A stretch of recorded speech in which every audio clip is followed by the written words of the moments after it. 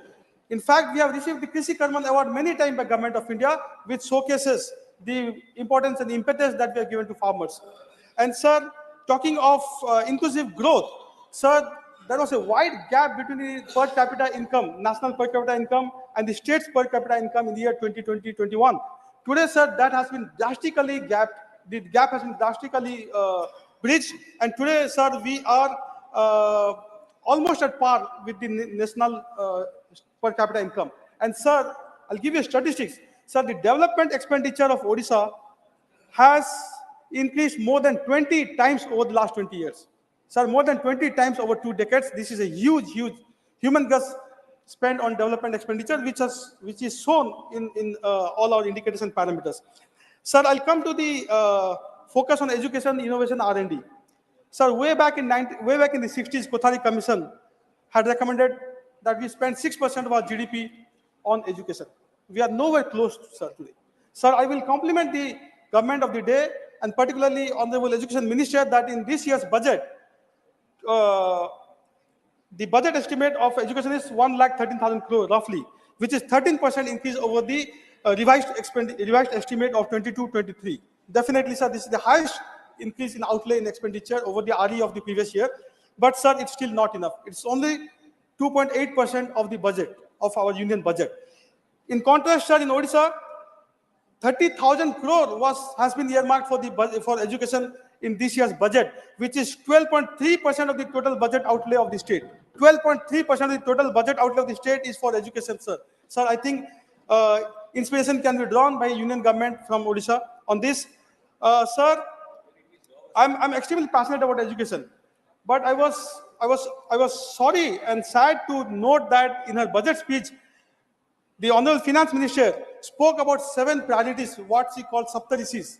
But education was not one of the priorities or Saptarisis. And we all know, sir, the foundation of any nation is education. No nation can progress economically, socially, or otherwise without focusing on education. So this is why I urge again the government to focus on education. Sir, I'll come to PM Poshan.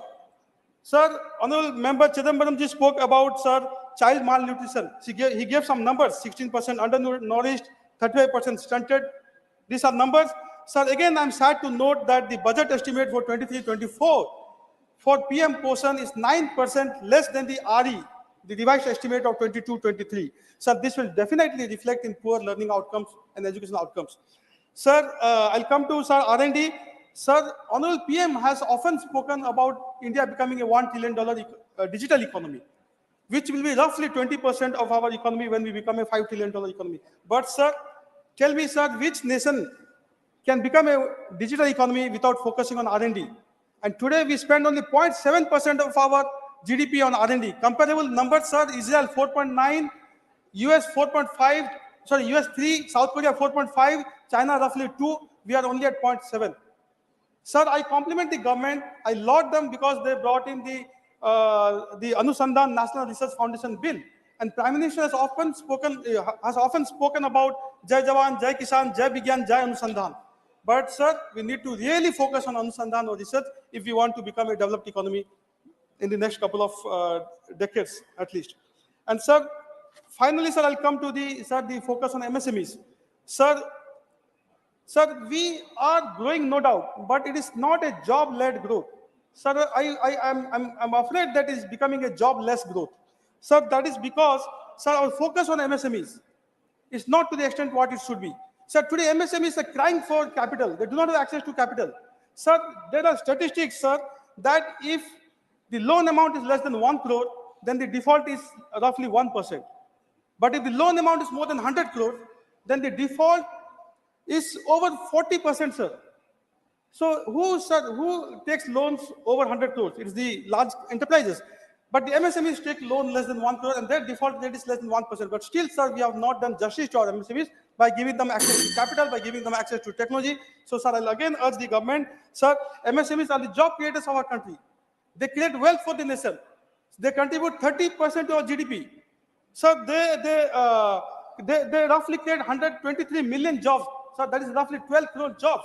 Still, we are neglecting our MSMEs. Sir, if we have to really focus on the economy, then we need to focus on the MSMEs because, sir, and sir, finally, sir, since you have, sir, since my time is over, sir, I'll just conclude by saying that, sir, India, that is Bharat, is a union of states. So if we have to grow socially and economically, then we need to take the states along.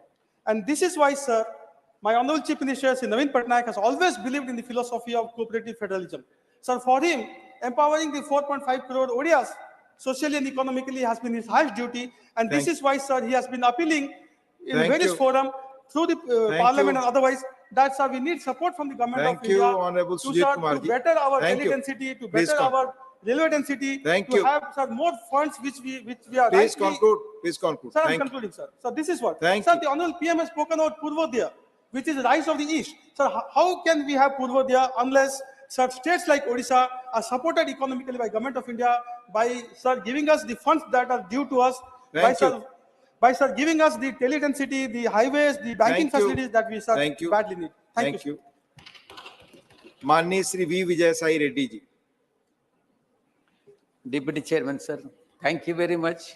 And I also thank my party president and Honorable Chief Minister of Andhra Pradesh, Y. Jagan Mohan Reddy Garu, for giving me an opportunity to speak on this particular subject, sir. Sir, for the last 10 years, India has been on the brink of massive economic transformation, which the opposition is not in a position to realize. Sir, for the last 10 years, again, we have grown from being 10th highest GDP to 5th highest GDP in the world, which my colleague, Honorable former Finance Minister Chidambaram couldn't realize it. Sir, in the next 5 years, under the leadership of Modi ji, we are poised to become third largest economy in the world, crossing 5 trillion mark. Please. Mani Jairam ji, baith kar baat nahi. Please, you speak to the chair. Sir, Deputy Chairman, sir. India continues to retain its fast-growing economy status even in the face of global economic slowdown. and we have faced the COVID situation. Even during COVID situation, there is no economic stride, and it continues to grow in the economy. Sir, last year, our GDP growth stood at massive 7.2%, which was twice the average of emerging market economies. And our honorable former finance minister extensively spoke about the GDP. And he was all along talking negative about the GDP, and he couldn't realize that there is a growth. And currently, we have surpassed the market expectations and registered a 7.6% growth during second quarter of the financial of this current 2023-24. Sir, and coming to the tax collections, which the opposition has to realize the importance. There is a significant growth in the tax collections that has become the norm, and this has fueled the economic growth, sir. Sir, within 10 years, the direct tax collections have increased by 160%, and from 6.4 lakh crore in 2013-14 to 16.6 lakh crore in financial year 2022-23. Sir, this year, this 6 months from April to September, tax collections increased by 18%. Sir, till now, the GST collections, now up to this direct taxes and then indirect taxes, till now, GST collections for this financial year stands at 13.3 lakh crore, averaging 1.66 lakh crore monthly. This is whopping 12% hike over the last year. The increase in tax collections without substantial tax hikes goes to show that the government efficiency in improving our tax compliance and expanding the tax base. Sir, even there is no applaud from the treasury benches. Opposition, I'm very sure they will not applaud. Sir, coming to the digital payments. Please. India continues to dominate the digital payment landscape. Sir, we recorded 89 million digital transactions in 2022, which is more than 4 leading countries combined together. Sir, this accounted almost half of the global real-time payments. And sir, and I also should, up to this, it's all positive points, sir. From now, I have to tell the negative points also, and at least to satisfy my friend Jairam Ramesh. Sir, we must not be complacent with our achievements. And sir, many issues continue to hinder the India's economic growth, sir. Sir, the first I would like to point out among the negatives is depreciating rupee, which is very, very alarming. Sir, rupee was worst performing Asian currency in 2022. Sir, for the first time ever, the value of rupee crossed 80 against the dollar. Currently, it stands at 83.4, which is very, very alarming. Sir, it is successively, the rupee is depreciating year after year from minus 8.5% in 2018 and minus 10% in 2022. Sir, depreciation of rupee has got a significant impact on the overall development of the country, sir. Sir, depreciation of rupee has a direct impact on the manufacturing sector, since India is a net importer of raw materials and fuel. These two are very important import, because we completely depend on the fuel imports, sir. Manufacturing growth has already started showing the signs of stress and has slowed significantly this fiscal year. Sir, as per RBI, every 5% fall in the value of a rupee, inflation increases by 15%, 15 basis points, that is 0.15%. Sir, foreign investors, this has another effect of depreciating the rupee, sir. Foreign investors have pulled out 18 billion from Indian markets, more than 12 billion sell-off during 2008 global recessions. Sir, the next issue which I would like to bring to your kind notice is the reality remains that top 10% of the Indian population holds more than 60% of the country's wealth, while the bottom 15% of the population has only 6% of the wealth, sir. Even though the per capita income has more than doubled, that is 1.97 lakh since 2014, India ranks 142nd among 197 countries in terms of per capita income. The last point, sir, which I would like to bring to your notice is widening widening trade deficit, which is again alarming. Sir, India's overall trade deficit reached 122 billion in financial year 2022-23 compared to $82 billion in the previous year. So the government data indicates that India's trade deficit hit a record high in the month of October, and more so, more alarming is, all the more concerning is India's widening trade deficit with China, and historical high of 83 billion in 2022, and is expected to cross 100 billion mark in 2023 only towards China, sir, from China. Sir, in conclusion, we cannot afford to be complacent, and we should take the necessary steps. I request the Honorable Finance Minister, though there are positive aspects, there are also negative aspects in this economic growth. So I request the Honorable Finance Minister to address all these issues and make the economy more strengthened. Thank you very much, sir. Thank you. Thank you, माननीय we Vijay Sai Reddy ji. माननीय professor Manoj Kumar Jha ji. माननीय उपसभापति जी, आपका बहुत बहुत धन्यवाद. मैं सिर्फ ये कहना चाहूंगा, आज सुबह जब पता चला कि economic situation in the country पर शॉर्ट ड्यूरेशन डिस्कशन है, तो मुझे कभी नहीं लगा था कि हमारी पूरी बातचीत टैक्सेशन, फॉरेन एक्सचेंज रिजर्व्स और वगैरह वगैरह की चीजों में रहेगी. अर्थव्यवस्था का वो एक चेहरा हो सकता है, लेकिन एक जनप्रतिनिधि जो राज्यसभा और लोकसभा में बैठे हुए हैं, उनके लिए आर्थिक परिस्थिति पे जब हम बात करते हैं ना, तो सर सबसे पहले गरीब की थाली नजर आती है. गरीब की, आप फॉरेन एक्सचेंज रिजर्व कुछ भी रख लो, लेकिन अगर गरीब की थाली में ऊपर परिलक्षित नहीं हो रहा है, तो फाइल भी किताबी है और गांव भी किताबी. मैं सिर्फ, और हाँ, बहुत बढ़िया कहा जावड़ेकर साहब ने कहा 80 करोड़ लोगों को, हालांकि मैं उस शब्द का इस्तेमाल नहीं करूंगा कि मुफ्त कुछ नहीं होता है सर. मैं कई बार सदन में बोल चुका हूं, अगर 80 करोड़ लोगों को आपको अनाज देना पड़ रहा है, तो मुझको अर्थव्यवस्था पर कोई टिप्पणी नहीं करनी है. क्या आर्थिक परिस्थिति क्या है, कितनी समावेशी है, वगैरह वगैरह. सर, माननीय उपसभापति जी, सुधांशु जी जब बोल रहे थे, तालियां बज रही थी सत्ता पक्ष से, बजती भी हैं. अब विजय साई रेड्डी जी को कष्ट हुआ तो उन्होंने कह भी दिया कि ताली क्यों नहीं बजा रहे हो. तो जब सुधांशु जी ताली बजा रहे के वक्तव्य पे ताली बज रही थी, तो मुझे लगा कि गांव शहरों के बेरोजगार पर यह ताली कितनी भारी पड़ रही होगी. प्रधानमंत्री जी 14 में जब पहली बार चुने गए, तो वो मंदिर मस्जिद की साइज के लिए नहीं चुने गए थे. 2 करोड़ प्रतिवर्ष नौकरियां उनका वादा था. 2 दाएं 20 करोड़. एक श्वेत पत्र तो बनता है कि हम कहां हैं.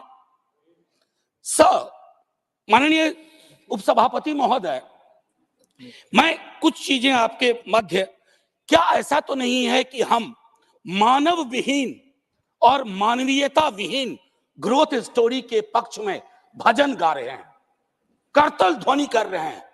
सर, कोई भी वैसा ग्रोथ जो फेसलेस हो, जॉबलेस हो, उस ग्रोथ से देश की हकीकत नहीं बदलती है. सर, बड़ी बड़ी बात लोग कर रहे थे. अभी पिछले महीने ये खूबसूरत किताब आई है, वेल रिसर्च्ड. आधी किताब में सर रेफरेंस है, ये है अनइक्वल. सर, हम किन देशों से पीछे हो गए पता है? छोड़िए अमेरिका यूरोप की बात, बांग्लादेश और नेपाल इनकम इनइक्वालिटी को एड्रेस करते हुए मानवीय सूचकांक में हमको पीछे छोड़ चुका है. ये है सर दस्तावेज, ये अनइक्वल स्वाति नारायण की. बीते दिनों बिहार में एक जातिगत सर्वेक्षण हुआ. मैं चाहूंगा तमाम हमारे भाजपा के मित्र, उनको ना उससे मतलब ना हो, उसके प्रति विरोध हो, लेकिन एक बार उस दस्तावेज को पढ़िए, क्योंकि उन आंकड़ों में नंबर के बाद आर्थिक सामाजिक परिवेश भी जाहिर हुआ है. और तब प्रधानमंत्री जी, पुनः ले जाऊंगा 14 में बिहार गए थे, बिहार को स्पेशल स्टेटस की बात वो करके आए थे, हाजीपुर, दरभंगा, पटना। सर, बिहार को आपकी जरूरत है। माननीय सत्ता पक्ष, बिहार के पास रेवेन्यू के साधन कमतर हैं। बिहार को लेबर सप्लाई स्टेट के नजरिए से मत देखिए, बिहार को स्पेशल स्टेटस दीजिए। क्योंकि अगर आप इस किताब का विश्लेषण करें, सरकार के आंकड़ों का विश्लेषण करें, तो आपको साफ दिखेगा कि बिहार, झारखंड, उत्तर प्रदेश और मध्य प्रदेश देश के बाकी राज्यों से पिछड़ रहा है। उसके अलावा दूसरा पहलू कहता हूं माननीय उपसभापति महोदय, इस किताब में बाबा साहब भीमराव अंबेडकर को धृत किया गया है, नॉर्थ साउथ डिवाइड के संदर्भ में भी। और ये पुरानी बात है सर, एफडीआई को ही देखिए कि नॉर्थ में कितना, साउथ में कितना, तो ये फर्क आपको साफ नजर आ जाएगा। इसलिए मैं कहता हूं कि बिहार को नए नजरिए से देखिए। जो शुरुआत वहां के मुख्यमंत्री नीतीश जी, तेजस्वी जी ने की, आप हैंड होल्डिंग करिए और स्पेशल स्टेटस दीजिए। दूसरी चीज सर, अगर मनरेगा में रूरल डिमांड बढ़ रहा है तो रूरल डिस्ट्रेस को एक्नॉलेज करिए। उसको एक्नॉलेज किए बगैर बात नहीं बनेगी। उसको डिनाल से अब कुछ हासिल नहीं कर पाए। पॉवर्टी इंडेक्स पर आपने कई वर्षों से काम नहीं किया। आप आंकड़ों के बारे में तो सरकार का दृष्टिकोण है कि विश्व के टिम्बकटू में अगर एक आंकड़ा पक्ष का कोई बोल दो तो उसको प्रदर्शनी लगा देंगे।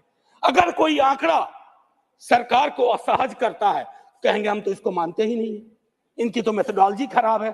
साहब नहीं, ये डिफरेंशियल दृष्टिकोण मत रखिए। हंगर इंडेक्स पे खुल के कहिए हम मीट नहीं कर पाए हैं।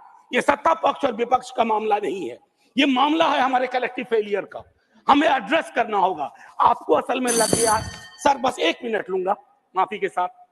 सर, आपको असल में लगता है कि आप इनकम इनइक्वालिटी की बात ना करें, पॉवर्टी रिडक्शन की बात ना करें, अनएम्प्लॉयमेंट एड्रेसिंग की बात ना करें, चुनाव आप फिर भी जीत जा रहे हैं। मैं मानता हूं आपने वो तिलिस्म विकसित कर लिया है कि समस्याओं को एड्रेस किए बगैर भी चुनाव कैसे जीते जा सकते हैं। लेकिन जिन बोतल से निकला ये जिन देश पर बहुत भारी पड़ने जा रहा है। वेल्थ टैक्स को लेकर के, इनकम इनइक्वालिटी को लेकर मैंने कहा, वेल्थ टैक्स 16 में आपने अबॉलिश कर दिया। किसानों के बारे में सर मैं कहता हूं, आप कहते हैं शेयर बाजार उछल रहा है, बड़ी तारीफ होती है सर। शेयर बाजार उछले और एक किसान आत्महत्या कर ले, एक युवा बेरोजगार आत्महत्या कर ले, तो आप किस चीज को कहेंगे सर? और कुछ नहीं कहना चाहता।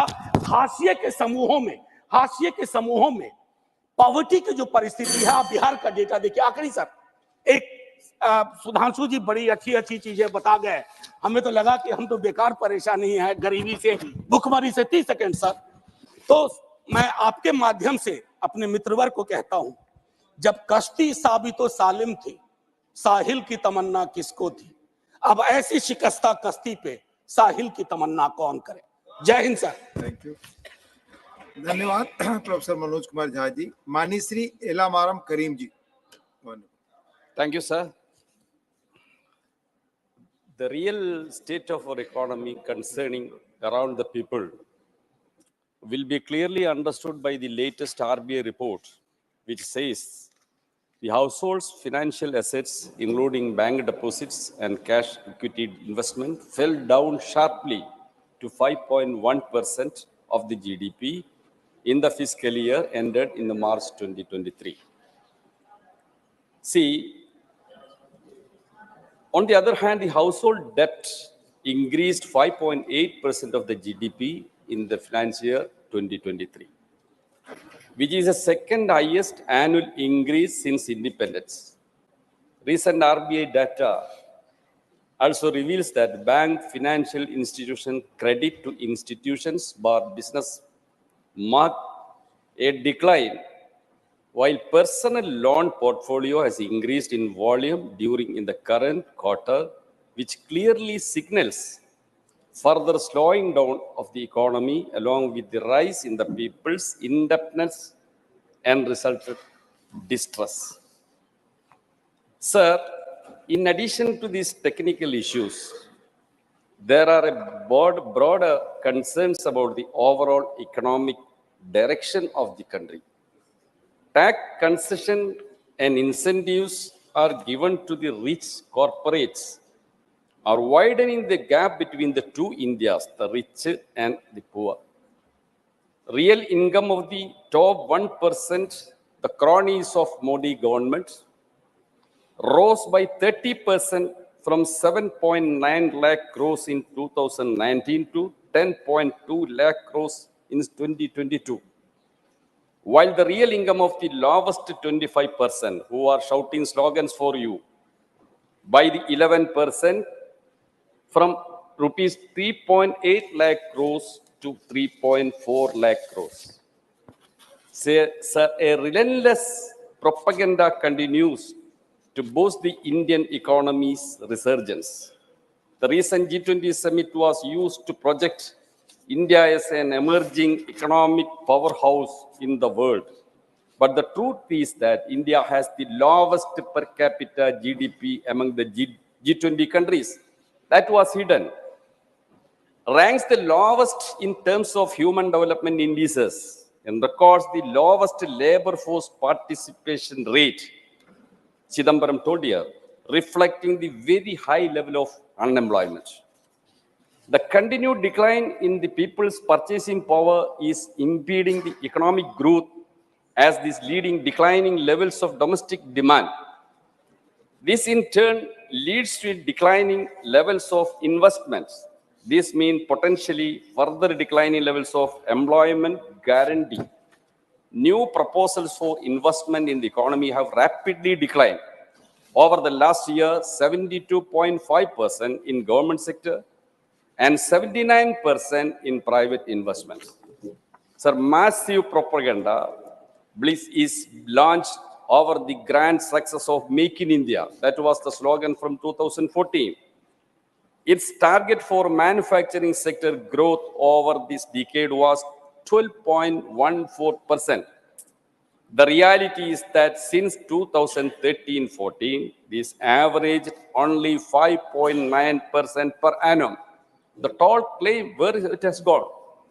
The share of the manufacturing GDP was targeted to reach 25%. This, however, remained stagnant at around 16.4%.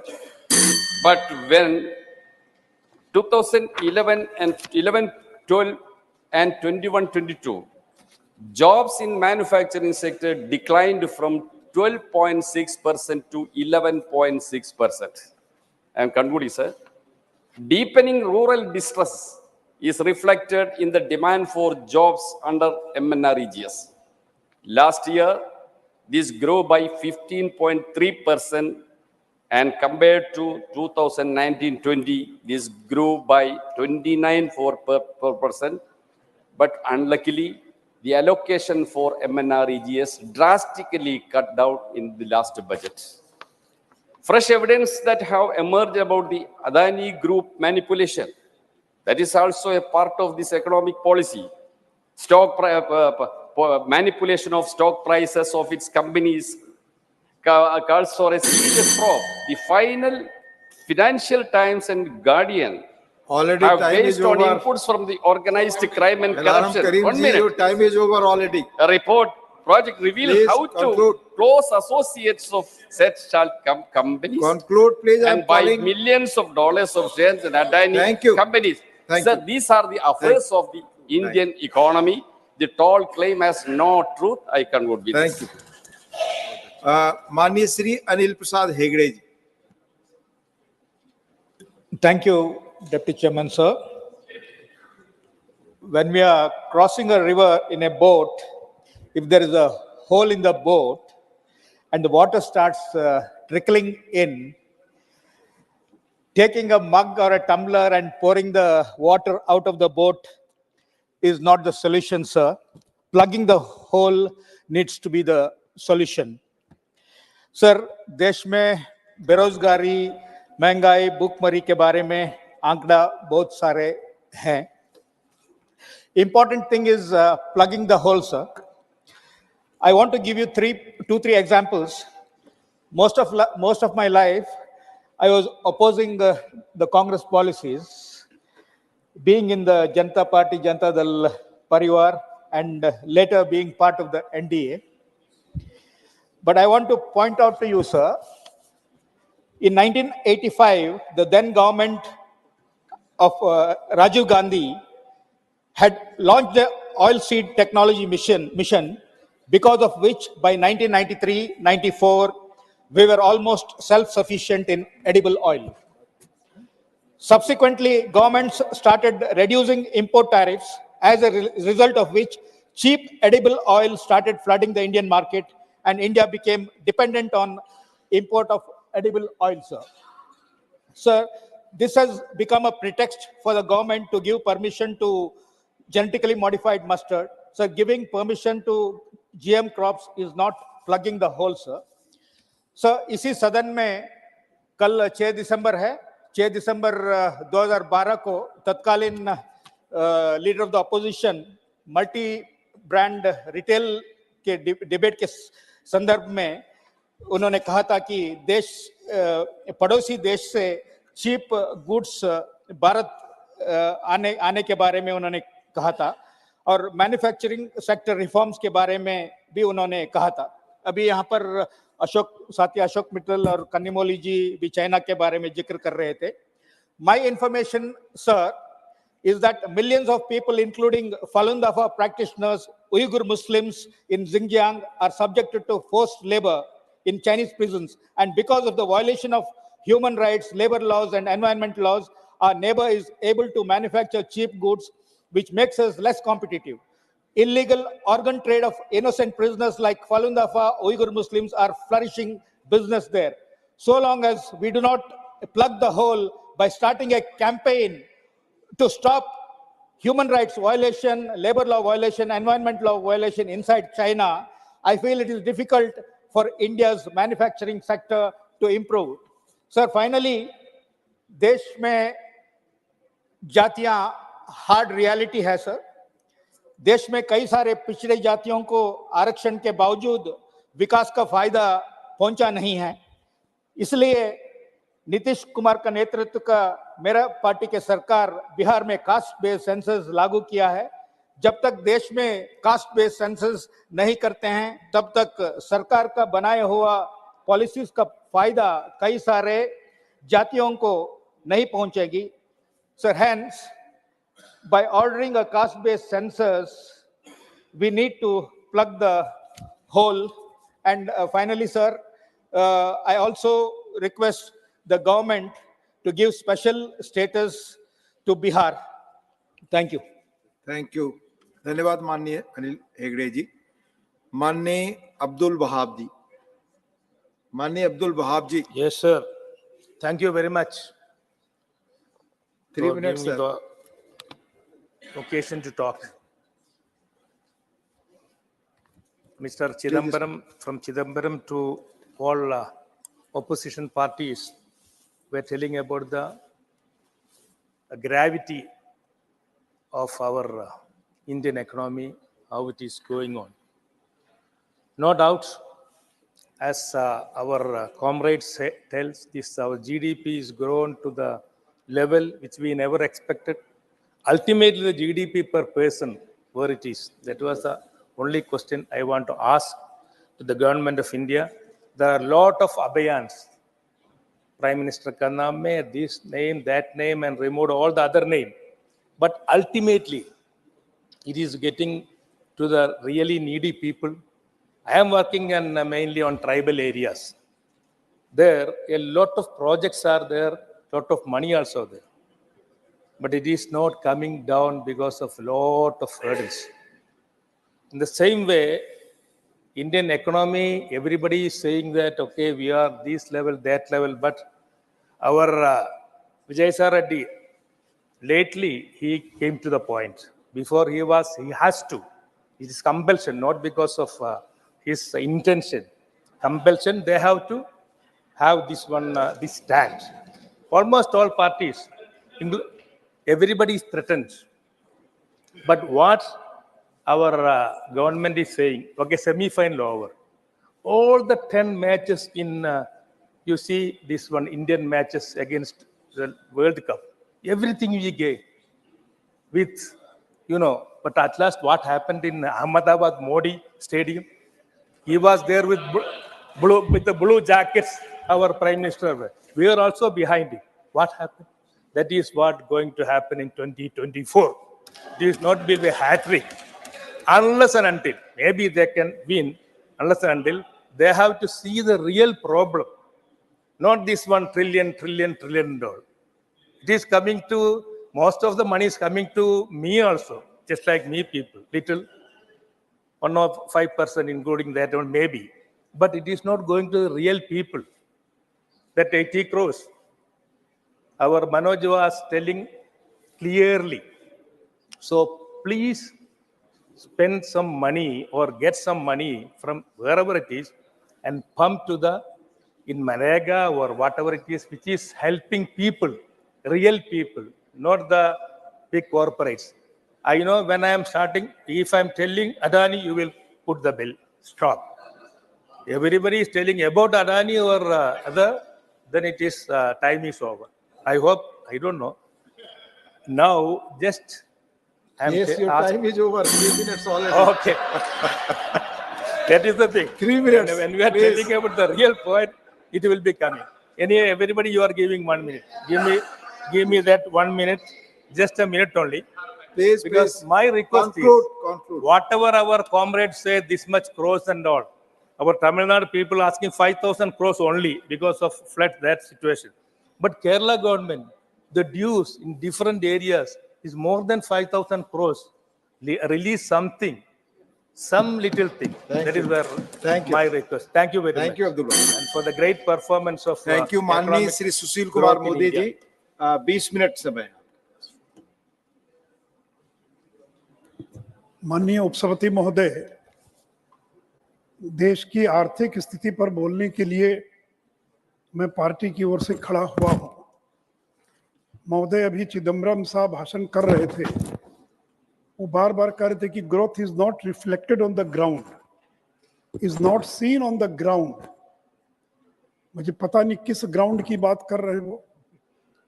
अभी 3 राज्यों में चुनाव हुआ, तो ग्रोथ अगर वहां जमीन पर दिखाई नहीं पड़ता तो फिर जीते कैसे, फिर परिणाम हमारे पक्ष में कैसे आया।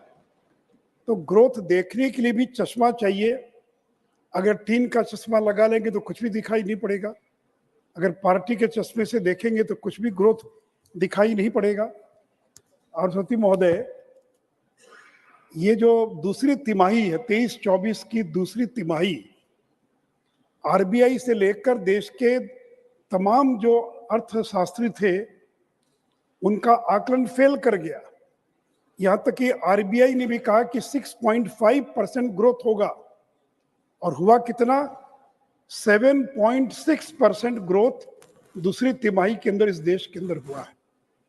और मैं सदन को बताना चाहूंगा, ये जो 23-24 की दूसरी तिमाही है, उसमें यूके का ग्रोथ कितना है? 0.6%, चाइना का ग्रोथ 4.9, अमेरिका का 5.2, रशिया का 5.5, और भारत का ग्रोथ है 7.6।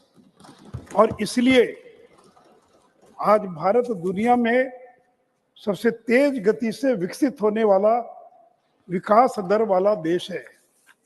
सभापति महोदय, महंगाई पर बार बार चर्चा हो रही है। अगर लोग इतने ही दुखी होते, इतने ही नाराज होते, तो फिर मैं मध्य प्रदेश, राजस्थान, छत्तीसगढ़ की बात करना चाहूंगा। और इस देश में कितने प्रदर्शन हुए? सभापति महोदय, दुनिया के 50 देशों में लाखों लोग सड़कों पर आ गए पेट्रोल डीजल की महंगाई, खाने पीने की चीजों की महंगाई के विरोध में। लेकिन भारत में 10,000 लोग भी कहीं सड़कों पर नहीं आए। क्यों नहीं आए? महंगाई है। मैं ये नहीं कह रहा हूं कि इन कारकों की महंगाई नहीं है, लेकिन लोगों को मालूम है कि महंगाई का कारण नरेंद्र मोदी नहीं है, भारतीय जनता पार्टी नहीं है, केंद्र की सरकार नहीं है, कोविड कारण है, रूस यूक्रेन युद्ध कारण है, और दुनिया के तमाम देश महंगाई का मुकाबला कर रहे हैं। और सभापति महोदय, 4 चीजों के अंदर सबसे ज्यादा महंगाई का असर दिखाई पड़ता है।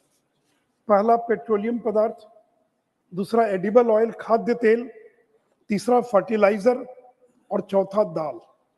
सभापति महोदय, इन चारों में से कोई भी चीज हम भारत में पैदा नहीं करते हैं पूरे तौर पर।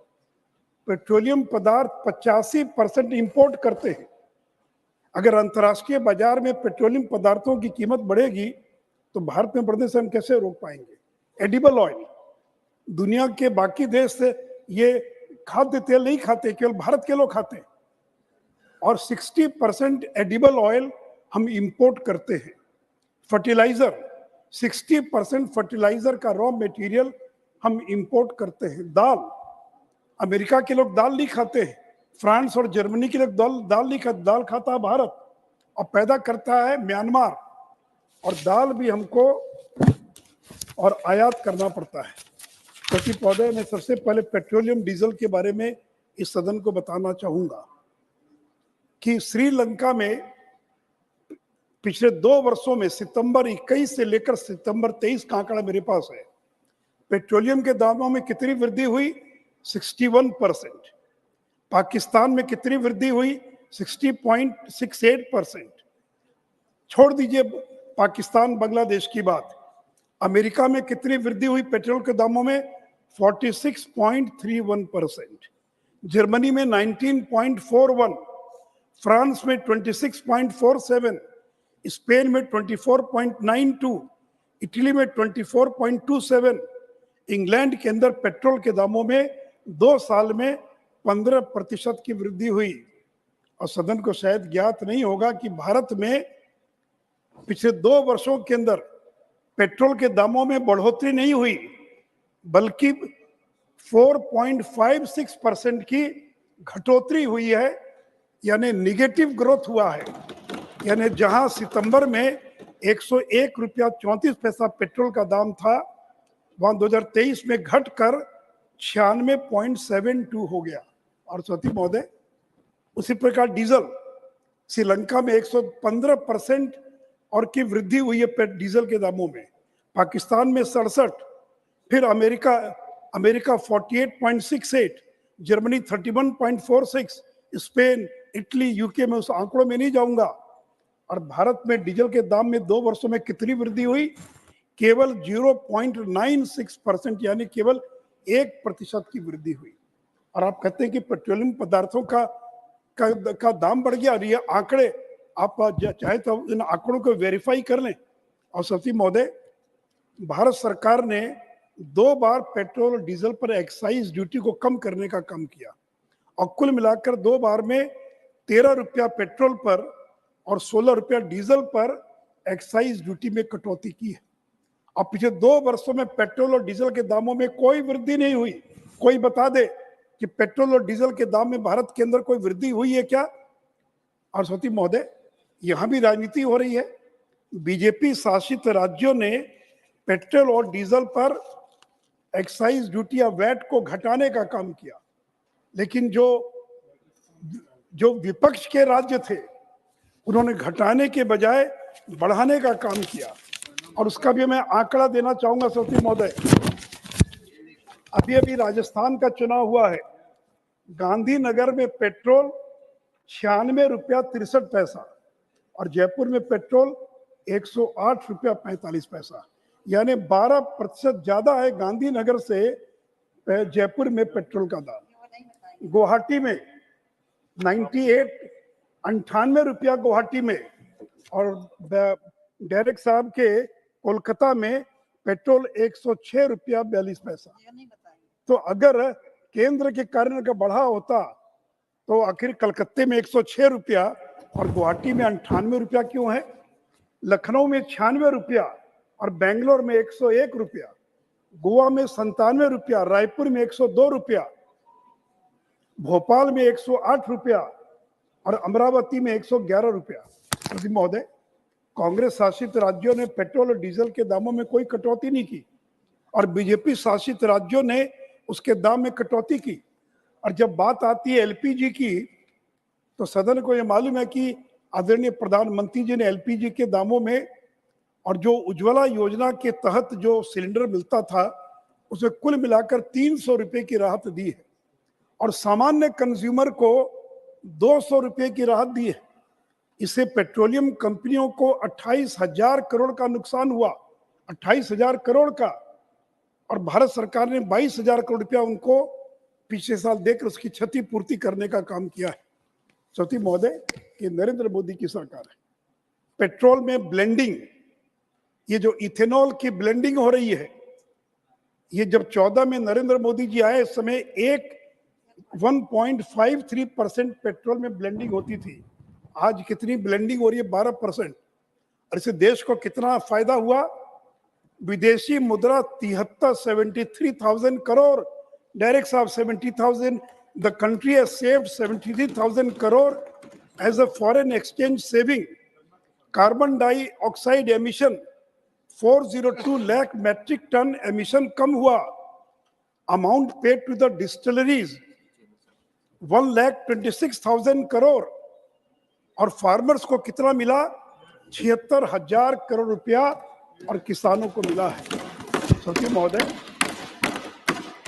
ये है नरेंद्र मोदी की सरकार।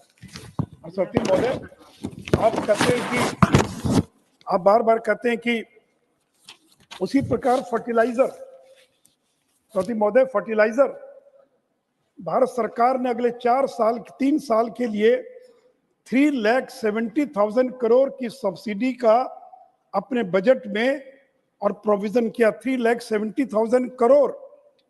और मैं सदन को बताना चाहूंगा कि जो फर्टिलाइजर का जो रॉ मटेरियल है फर्टिलाइजर, ये बाहर से आता, भारत के अंदर केवल 40% तैयार होता है, बाकी बाहर से आता है। और मैं सदन को बताना चाहूंगा कि यूरिया के दाम, अंतर्राष्ट्रीय बाजार में यूरिया का दाम है 2,450 और किसानों को कितने में मिलता है? 266 रुपए में किसानों को मिलता है। तो government of India is providing a subsidy of 2,183 पर bag to the farmers in this country. DAP में सब्सिडी कितनी मिल रही है? 2,501 रुपया। एनपीके में सब्सिडी कितनी? 1,918। और आपने सारे कारखाने बंद कर दिया। गोरखपुर का खाद का कारखाना नरेंद्र मोदी जी ने चालू किया, बरौनी का खाद का कारखाना हमारी सरकार ने चालू किया। और सचिव महोदय, अभी कह रहे थे कि करोड़पति बन गए। ये बात ठीक है कि हमारे करोड़पति बनना कोई गुनाह नहीं है, चोरी करके कोई करोड़पति न बने। और ठीक है डायरेक्ट साहब, in 1617 there were only 68,263 crorepati in this country. Now the figure has gone to 1,69,000. तो जो टैक्स पेयर है, जो 1 करोड़ से ज्यादा जिनकी अर्निंग है, जो टैक्स देते हैं, उनकी संख्या 68,000 से बढ़कर 1,69,000 हो गई। ये तो खुशी होना चाहिए कि आप दुखी है कि करोड़पति क्यों हो गए। तो सब लोग कंगाल बना दीजिए, सब लोग कंगाल हो जाएं। लेकिन दूसरी ओर मैं ये भी सदन को बताना चाहूंगा, ये नरेंद्र मोदी जिनके कारण 13,50,00,000 लोग गरीबी की जंजीर से मुक्त हो गए। पिछले उनके पहले कार्यकाल में, दीदी थोड़ा 1 मिनट, उनके पहले कार्यकाल में 13.5 करोड़ लोग गरीबी की जंजीर से मुक्त हो गए और मिडिल क्लास में शामिल हो गए। सचिव महोदय, 15-16 में इस देश में 24.85% गरीब थे और 19 और 21 में घटकर कितना हो गया? 15%। तो आखिर गरीब कहाँ चले? गरीब देव इंटर ये मिडिल क्लास। सचिव महोदय, और यूएनडीपी की report, United Nations Development Programme की रिपोर्ट है कि 2005-06 में 64.5 करोड़ गरीब थे इस देश के लिए, 64.5 करोड़, और 2021 में घटकर हो गए 23 करोड़। 15 साल में इस देश के अंदर 41 करोड़ लोग गरीबी से मुक्त हो गए और वो मिडिल क्लास में प्रवेश कर गए। तो सचिव महोदय, एक और हमने जहाँ गरीबों का ख्याल रखा, वहां पर यहाँ पर लोग उद्योगों के माध्यम से पैसा कमाएं, इसका भी ध्यान रखा है। और सचिव महोदय, अभी बैंकों की बात हो रही थी, और कि बैंकों का एनपीए की क्या स्थिति है। बैंक का प्रॉफिट 22-23 में पहली बार बैंकों का profit, they have earned a profit of 1 lakh crore. Not a single bank is in red, they are earning profit. ये आपके कार्यकाल में क्यों नहीं हुआ? 22-23 में क्यों 1 लाख करोड़ का 22-23 में बैंकों को प्रॉफिट हुआ है। और भारत सरकार ने जो कैपिटलाइज करते थे, बैंकों को पैसा देते, देना बंद कर दिया। 3 साल से एक पैसा नहीं दिया बैंकों को।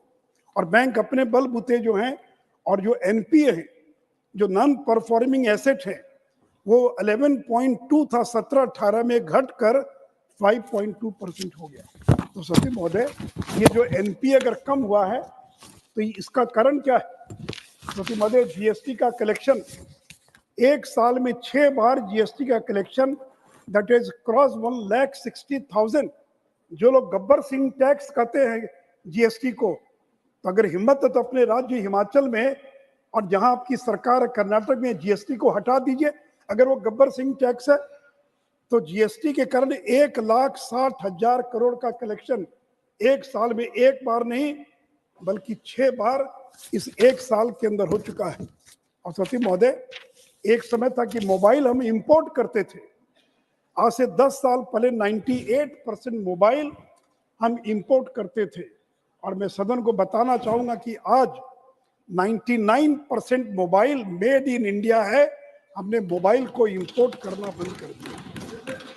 और इस साल 11 बिलियन का मतलब हो गया 88,000 करोड़ के मोबाइल फोन जो है, और हमने एक्सपोर्ट करने का काम किया है।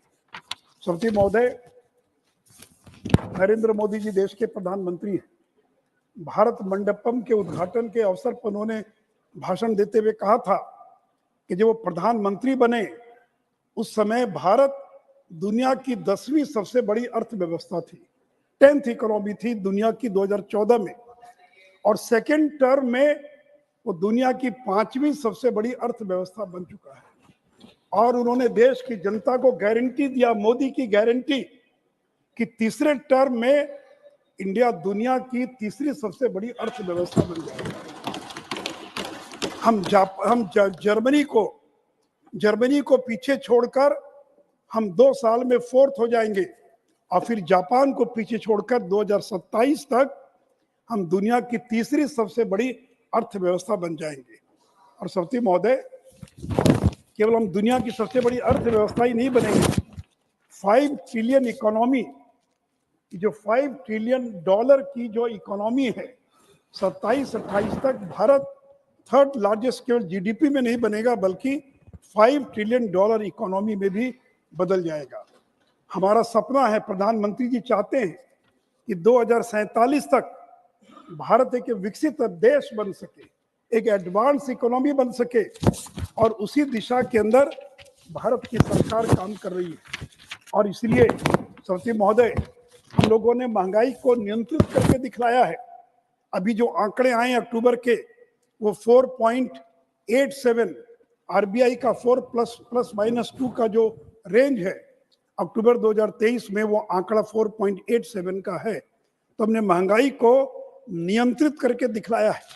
और जहां तक खाद्य तेल की बात है, खाद्य तेल पिछले एक साल में उसके दाम में 18% की गिरावट है, मस्टर्ड ऑयल में, वनस्पति में 12% की गिरावट है, सोया में 20%, पाम ऑयल में 15%। यद्यपि ये खाद्य तेल भारत में पैदा नहीं होता है, फिर भी हम लोगों ने और उसके अंदर उसको भी और नियंत्रित करके दिखाया है। और साथ ही महोदय, उसी प्रकार जो गरीबों के लिए जो 81 करोड़ गरीबों को मुफ्त में अनाज दिया जा रहा है, और अब तो सरकार ने ऐलान किया है कि अगले 5 साल तक 81 करोड़ लोगों को 5 साल तक, दिसंबर 2028 तक और अनाज मिलेगा। अंत में आप घंटी न बजा दे, मैं एक बात और कह दूं, इस बीच के अंदर हमारे मित्र कह रहे थे कि नरेंद्र मोदी जी ने बिहार के अंदर सभा में कहा कि विशेष राज्य का दर्जा देंगे। मैं चुनौती देता हूं, कभी भी किसी भाषण में नरेंद्र मोदी जी ने बिहार को विशेष राज्य का दर्जा देने का कभी ऐलान नहीं किया था, नंबर 1। नंबर 2, कि जब केंद्र में यूपीए की सरकार थी, उसी समय रघुराम राजन कमेटी का गठन करवाया था नीतीश कुमार जी ने चिदम्बरम साहब से मिलकर, और रघुराम राजन कमेटी ने रिपोर्ट दिया कि अब देश के किसी भी राज्य को विशेष राज्य का दर्जा नहीं दिया जा सकता है। इतना ही नहीं तो 14th फाइनेंस कमीशन, क्योंकि 5th फाइनेंस कमीशन ने 69 के अंदर पहली बार स्पेशल कैटेगरी स्टेटस का कंसेप्ट दिया था, लेकिन 14th फाइनेंस कमीशन ने 2015 में विशेष राज्य के दर्जे की अवधारणा को ही खत्म कर दिया। इसलिए 14th और 15th फाइनेंस कमीशन में कहीं भी स्पेशल कैटेगरी शब्द आया ही नहीं है। तो महोदय, जब 14th फाइनेंस कमीशन ने, रघुराम राजन कमेटी ने, इंटर मिनिस्ट्रियल ग्रुप ने खत्म कर दिया, और जब लालू जी देश में रेल मंत्री थे, बड़े ताकतवर मंत्री थे, रात को 12 बजे राष्ट्रपति को उठाकर बिहार की विधानसभा को भंग करवा दिया, उस समय उन्होंने बिहार को विशेष राज्य का दर्जा क्यों नहीं दिलवाया? जब नीतीश जी रेल मंत्री थे, उस समय बिहार को विशेष राज्य का दर्जा क्यों नहीं दिलवाया? और नरेंद्र मोदी ने तो विशेष राज्य के दर्जे से बिहार को जितना मिलता उससे ज्यादा दे दिया। जो पैकेज दिया, पीएम पैकेज, 1,40,000 करोड़ का पैकेज दिया बिहार को, पीएम पैकेज। केवल भारत में अकेला राज्य बिहार है जिसको केंद्र की सरकार के द्वारा पैकेज दिया गया। लेकिन जब चुनाव नजदीक आता है तो विशेष राज्य का दर्जा, विशेष राज्य का दर्जा। आंध्र का तो घोषणा थी सोनिया जी का, कि घोषणा थी सदन के अंदर कि आंध्र को विशेष राज्य का दर्जा देंगे, कहाँ मिला? अब देश के किसी भी राज्य को स्पेशल कैटेगरी का स्टेटस नहीं मिल सकता। राज्य को मदद मिलेगी, केंद्र मदद करेगा, लेकिन इसको पॉलिटिकल मुद्दा न बनाए तो मुझे लगता है कि और ज्यादा बेहतर होगा। इसलिए सती महोदय, नरेंद्र मोदी जी पर लोगों को भरोसा है। यही व्यक्ति जो महंगाई नियंत्रित कर सकता है, यही व्यक्ति है जो देश का विकास कर सकता है। और इसीलिए आज 12 राज्यों में भारतीय जनता पार्टी के मुख्यमंत्री हैं और 4 राज्यों के अंदर सहयोगी दल के साथ मिलकर सरकार चल रही है।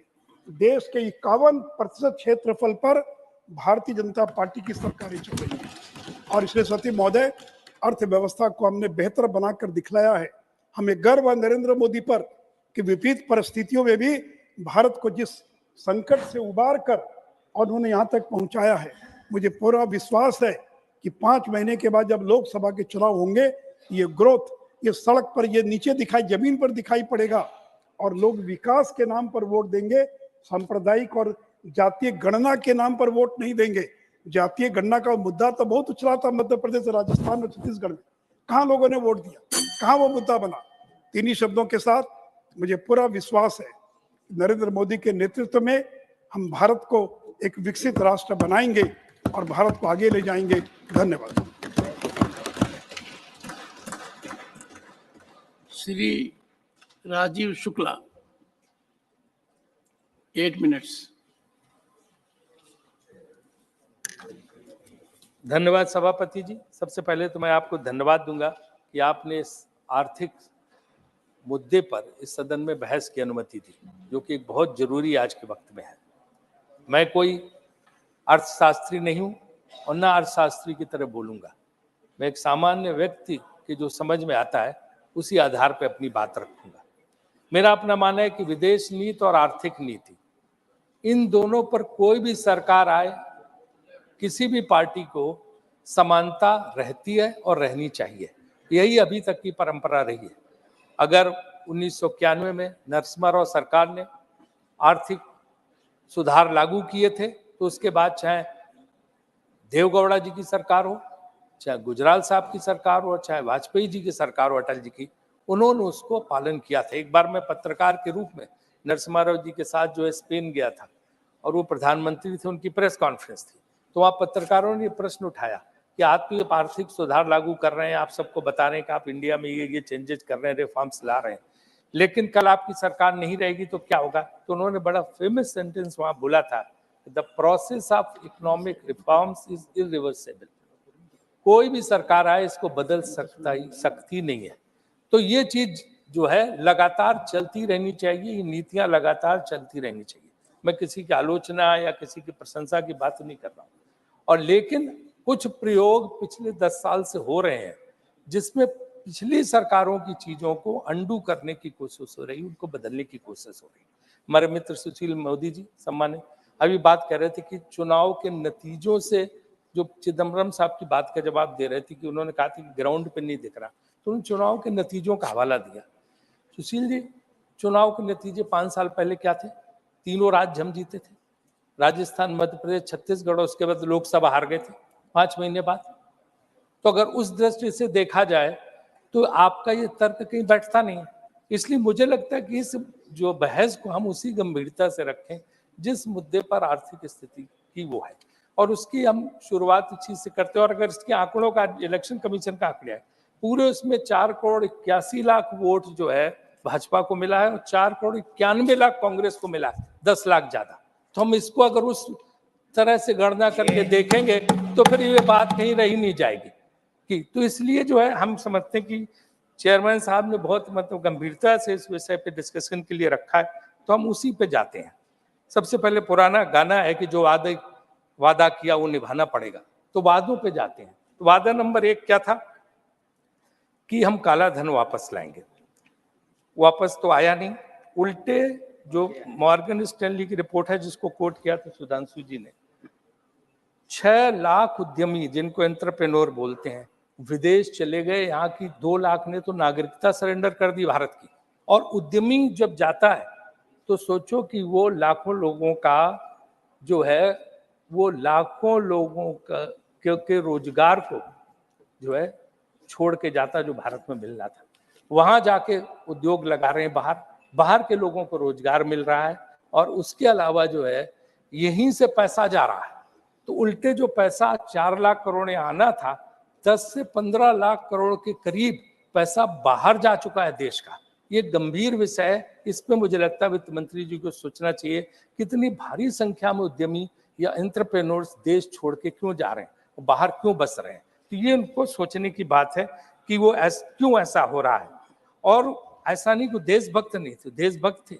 मॉर्गन स्टैनली के रुचि शर्मा ने 2016 में फिक्की की स्पीच में कहा था, 2016 में वार्निंग दी थी, तब मुश्किल से जो है 50,000 लोग गए थे कि क्यों भारतीय बिजनेसमैन, भारतीय इंडस्ट्रियलिस्ट या एंटरप्रेन्योर्स देश छोड़ के क्यों जा रहे हैं, उनको रोको।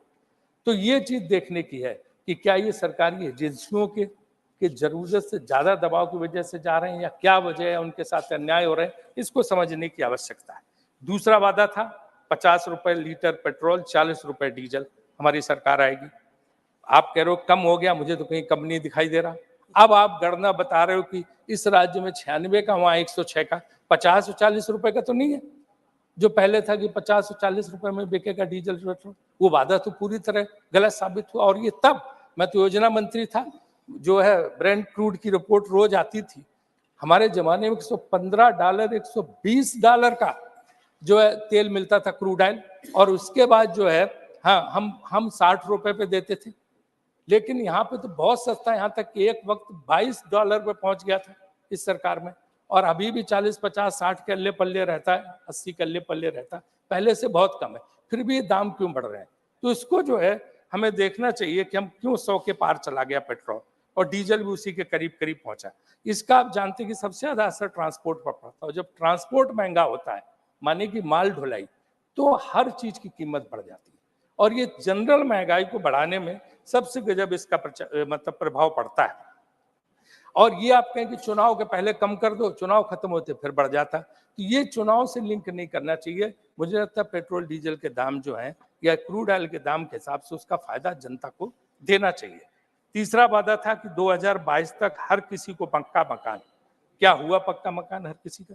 तीसरा वादा पूरा हुआ, और ये वादा तो लाल किले से दिया गया था, आज तक कोई पक्का मकान नहीं बना। चौथा वादा था डॉलर के मुकाबले रुपया।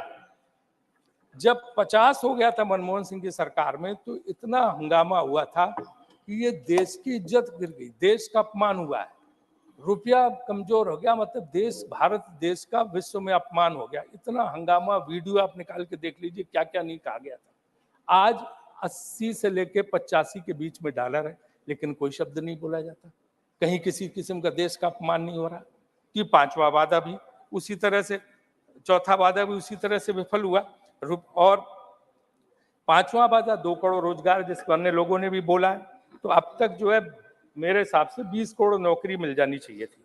लेकिन अगर आप देखें जो आंकड़े हमारे पास है, बेरोजगारी की दर जो 5% होती थी 2014 से पहले, वो 10.09, 10 मतलब 11% के करीब हो गई। ब्लूमबर्ग ने central for monetary Indian economy के हिसाब से 40 करोड़ लोग घरों में बैठे हैं, बिना नौकरी के 40 करोड़ लोग घरों में बैठे हैं जिनके पास नौकरियां नहीं। और क्वालिटी ऑफ जॉब तो बहुत ही कम है इसके हिसाब से। पिछले साल 1,70,00,000 लोगों ने सेंट्रल गवर्नमेंट की नौकरी के लिए अप्लाई किया था, जिनमें से 38,850 को सिर्फ नौकरी मिली। इंजीनियर जो पढ़ाई लिखाई में जो इंजीनियर हैं, बड़े बड़े उसमें किए, वो सब जो है अप्लाई कर रहे हैं चपरासी की नौकरी, सफाई कर्मचारी की नौकरी। वही अगर अच्छी अर्थव्यवस्था होती तो पढ़े लिखे लोग ऑफिस में, फैक्ट्री में काम कर रहे होते और उनको जरूरत नहीं पड़ती कि इस तरह की कोई चीज करते। आप देखो ना, 80 करोड़ लोगों को आप मुफ्त अनाज देना पड़ रहा, अच्छी बात है, हम इसका समर्थन करते हैं। लेकिन ये योजना खाद्य सुरक्षा बिल, जयराम जी यहाँ बैठे हैं, मनमोहन सिंह सरकार लाए थे और उस समय ये लागू हुआ, तो उसी प्रावधान की अच्छी बात है, इसमें कोई नहीं, नई सरकारें आती हैं देती, लेकिन जो है इसको चालू रखना चाहिए, देना चाहिए, गरीब को भोजन मिलना चाहिए। लेकिन ये नौबत क्यों आई, ये कभी सोचा? आज हालत ये है कि अगर वो बेचारा परेशान है, वो नौकरी करना चाहता है लेकिन नौकरी नहीं है, वो नहीं मुफ्त अनाज लेना चाहता, वो अपमान के साथ नहीं जीना चाहता, लेकिन हम नौकरी नहीं दे पा रहे, हम रोजगार नहीं दे पा रहे, हम कुछ नहीं कर पा रहे, तो घर में बैठा मजबूरी में।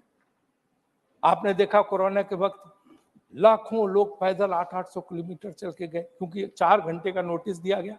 अगर 2, 4, 5, 10 दिन का नोटिस होता, लोग ट्रेन से पहुंच जाते कैसे, और वो लौट के आए नहीं, कभी कोशिश नहीं कि उनको वापस ले आ जाए, वो गांव में बैठे। तो ये जो है हम देते हैं, अच्छी बात है, लेकिन हमें कम से कम उनको काम देना चाहिए। अगर 10,000 सरकारी नौकरी का अगर वो निकलता है वैकेंसी, तो 4-4 लाख लोग हो जाते हैं, लाठी चार्ज करनी पड़ती है। पुलिस में भर्ती का देख लीजिए, टीचर्स की भर्ती का देख लीजिए, कैसे लोग जो है लाठी चार्ज का सामना करना पड़ता है। तो ये चीज नहीं होनी चाहिए, और इस तरह के हमें रोजगार के अवसर पैदा करने चाहिए कि नौबत ना आए। छठा, महंगाई का सबने बोला, डायरेक्ट ने भी बोला, सारे लोगों ने यहाँ पे बोला, कौन चीज सस्ती है बता दीजिए? न गेहूं सस्ता, न चावल सस्ता, न तेल सस्ता, न नमक सस्ता, न चीनी सब्जी, न सब्जी दाल सस्ती, न सीमेंट सरिया, ईंट मकान, दही जलेबी तक सस्ती नहीं। तो क्या स्थिति है जब कुछ सस्ता नहीं है, रेल का किराया तक बढ़ रहा? तो जो महंगाई दर है इसको काबू करने की आवश्यकता है, क्योंकि महंगाई जो है बहुत जबरदस्त बढ़ती चली जा रही। जो वादा था उसके मुकाबले महंगाई दर नहीं है। 7वां वादा स्वच्छ भारत था, बहुत अच्छी बात, हम सब लोग खुश रहे। 1-2 साल तो अच्छा चला, कई मंत्रियों ने झाड़ू लगाई, सड़कें साफ की, इधर किया उधर किया, खूब फोटो छपे, गांधी जी का चश्मा लगा के जगह जगह होर्डिंग पोस्टर लगे। आज कोई सफाई पे बात ही नहीं होती, जगह जगह कूड़े के ढेर हैं, जगह जगह पिए, और टॉयलेट एक प्रेम कथा इस तरह से। फिल्म, जब भी कोई काम शुरू होता है सरकार में, पहले बॉलीवुड से फिल्म बनवा देते, फिर वो फिल्म के जरिए जो है पूरा ही चलता है। और आज टॉयलेट्स की हालत देखो गाँव गाँव में, भाजपा के हमारे सांसद बताते हैं कि किस इस तरह की स्थिति है सर। टॉयलेट्स की स्थिति जो है वो स्टोर बन गए हैं, गोदाम से बन गए, लोग उनमें कपड़ा सामान दूसरी चीजें रख रहे हैं, क्योंकि उनमें पानी का समुचित इंतजाम नहीं, उनको सफाई का इंतजाम नहीं, तो वो टॉयलेट से बने बनाए पैसा बर्बाद, उनका कुछ हुआ नहीं। तो मेरा अनुरोध है सरकार से कि टॉयलेट्स की जो बुरी हालत है उसको भी देख के काम करें, है ना। 8वां, सर थोड़ा सा टाइम दे दीजिए, 5 मिनट। 8वां, अभी तो ये तो सर सिर्फ ये, अब तो मैं सुझाव दूंगा, अब कुछ सुझाव भी है ना सरकार में, तो पॉजिटिव डिस्कशन पे हूँ। 8वां वादा, सबका साथ सबका विकास सर, सबका साथ सबका विकास, 8वां वादा सर। सर 10 वादे पर उसका सुझाव 10 बहुत जल्दी खत्म हो जाएगा। तो 8वां वादा सबका साथ सबका विकास। जब मैं योजना मंत्री था तो मोदी जी हमारे माननीय मुख्यमंत्री जी थे, और वहां पे आते तो उन्होंने बहुत अच्छा एक प्रेजेंटेशन किया था योजना में, जिसमें कैसे राज्यों को बिना भेदभाव के केंद्र सरकार को मदद देनी चाहिए। किसी भी विपक्षी दल नहीं सकते, सर प्लीज, किसी सरकार को जो है विपक्षी दलों के साथ भेदभाव नहीं होता। बहुत अच्छा प्रेजेंटेशन था। उसी के बाद फ्लैगशिप स्कीम में सर 20% का, मतलब जो 20% का फ्लेक्सिबिलिटी दी गई थी राज्य सरकारों, उन्हीं के सुझाव के आधार पर। लेकिन आज हम देख रहे हैं जो विपक्ष की सरकार है, उनको न जीएसटी का पूरा एलोकेशन मिलता है, न अन्य सहायता नहीं मिलती, और उनके साथ तो सबका साथ सबका विकास कैसे होगा? अगर जो इस तरह से भेदभाव होगा तो बड़ा मुश्किल होगा। और यही नहीं, आपको अगर पता हो कि नवा वादा जीडीपी ग्रोथ हमारे जमाने में 7.03 रही और 9 तक टच की थी, अब 5.25 है। हालांकि 6 का क्लेम कर रहे हैं, लेकिन 5.25 का आंकड़ा हमारे पास है। 10वां वादा है जीएसटी, सरल टैक्स के लिए दसवां पूरा, जैसे भारत और आजाद हुआ आखिरी। बस यही आखिरी बात है। हाँ, you इसका have तो और taken लिस्ट much लंबी beyond है, your हम नहीं time. बोलेंगे, लेकिन इसका जीएसटी सर, आपको पता है कि जैसे भारत आजाद हुआ तो उसी तरह आधी रात में कर प्रणाली, कैसी सरल कर प्रणाली है कि पूछो मत। आप व्यापारी से जाके पूछ लीजिए, दुकानदार से पूछ लीजिए, परेशान है जिस तरह का जीएसटी है, जिस तरह से तंग हो रहे हैं इस जीएसटी से। और भाजपा के हमारे लोग ज्यादा अच्छी तरह जानते हैं, व्यापारी वर्ग काफी इनके साथ रहा, उस सब इनसे रोते हैं आके कि क्या हमारी गति है। ये जीएसटी का सरलीकरण भी होना चाहिए, क्योंकि सर बड़ा जरूरी है। इन्होंने रामायण की चौपाई पढ़ी सुधांशु जी ने, तो उसी सुंदरकांड की हम चौपाई पढ़ते हैं सर। सचिव वैद्य गुर तीन जब, और प्रिय बोले भयास। आपका सेक्रेटरी, आपका डॉक्टर और आपका गुरु अगर डर के मारे आपके सामने आपकी तारीफ कर रहा, तो राज धर्म और देह, तो राज धर्म और देह तीन का होत बेगही नाश। इनकी चौपाई के जवाब में तुलसीदास जी की चौपाई है। अब सर सुझाव में, राजीव जी, ये बात लागू कहाँ कर रहे हो? है ये बात किसके बारे में कह रहे हो? समझने की है, ये बात समझने की है। और श्री कार्तिकेय शर्मा। सर मेरा रह गया सुझाव तो रह गए, एक मिनट सर। श्री कार्तिकेय शर्मा, सुनिए सर, मेरा सुझाव। Sir, I will go to the chair. लिख कर दे देना, ठीक। राजीव जी, you have taken 50% more time than time allocated. Thank you, Chairman, sir. And Thank every you, Chairman, time sir. you cross the time limit, I looked at Wish to Jairam. express my gratitude to you, allowing me to All speak right. on this very important discussion. 1 second. Last 30 seconds. 30 seconds. एक तो share market से सब सारी खुशी नहीं होती है। Share market में जो भी हो, लेकिन पैसे का विकेंद्रीकरण होना चाहिए। कुछ लोगों के पास सिमट के नहीं रखना चाहिए, क्योंकि कहते हैं कि 10% लोगों के पास 77% वेल्थ है, वो नहीं होना चाहिए। पहला सुझाव। दूसरा, निर्यात और आयात के मुकाबले निर्यात ज्यादा, आयात कम है, तो मेरे ख्याल से इसकी वजह से बैलेंस ऑफ पेमेंट, जो करंट अकाउंट डेफिसिट है, ट्रेड डेफिसिट, इस पे सब पे बहुत फर्क पड़ता है। तो सरकार से, वित्त मंत्री से अनुरोध है कि इसका ख्याल रखें कि किसी तरह से हमें निर्यात बढ़ाया जाए और आयात हमारा कम किया जाए। तीसरा, इंफ्रास्ट्रक्चर में गडकरी जी ने बहुत अच्छा प्रयास किया, काफी अच्छा काम कर रहे हैं, लेकिन जो वर्ल्ड बैंक के हिसाब से अभी $1.5 ट्रिलियन का इंफ्रास्ट्रक्चर और बढ़ाना है। तो मेरा सरकार से सुझाव की कोशिश करनी चाहिए। Shri Kartikeya Sharma, last, come on. एक तो रह गया सर, नहीं, ईज ऑफ बिजनेस रखिए, कुछ रिजर्व में रखिए। ईज ऑफ बिजनेस में क्या है कि परेशान है लोग ईडी और जीएसटी वालों से, और इसके आप अलावा इधर से बोल रहे हो, कुछ रिजर्व में रखिए। ब्यूरोक्रेसी से, रेड टेपिज्म से, तो इस पे सर हमें कोशिश करनी चाहिए। ईज ऑफ बिजनेस हमें बढ़ाना चाहिए। और कार्तिकेय जी, 3 minutes. Go ahead. Sir, from inheriting an Indian economy which was slipping southwards to being painted as the global bright spot, with the Indian economy registering the fastest growth rate among large economies for two successive fiscals, and in the course for the third time in financial year 24, is a stellar achievement of the Modi government that invites deep analysis. The journey of Indian economy was steered clear through the phases of global slowdown in 2019, COVID lockdowns, commodity price steep escalation due to the war in Ukraine and global tensions, and tightening of global financial conditions. India's economy has been the fastest growing among the world's 20 largest economies for the 7 of the past 9 years. And those were only the 7 years in the past 76 years that India has achieved this distinction. India's USD 3.3 trillion GDP overtook that of the UK in the fiscal year ending March 31, 2022, making it the 5th largest economy in the world.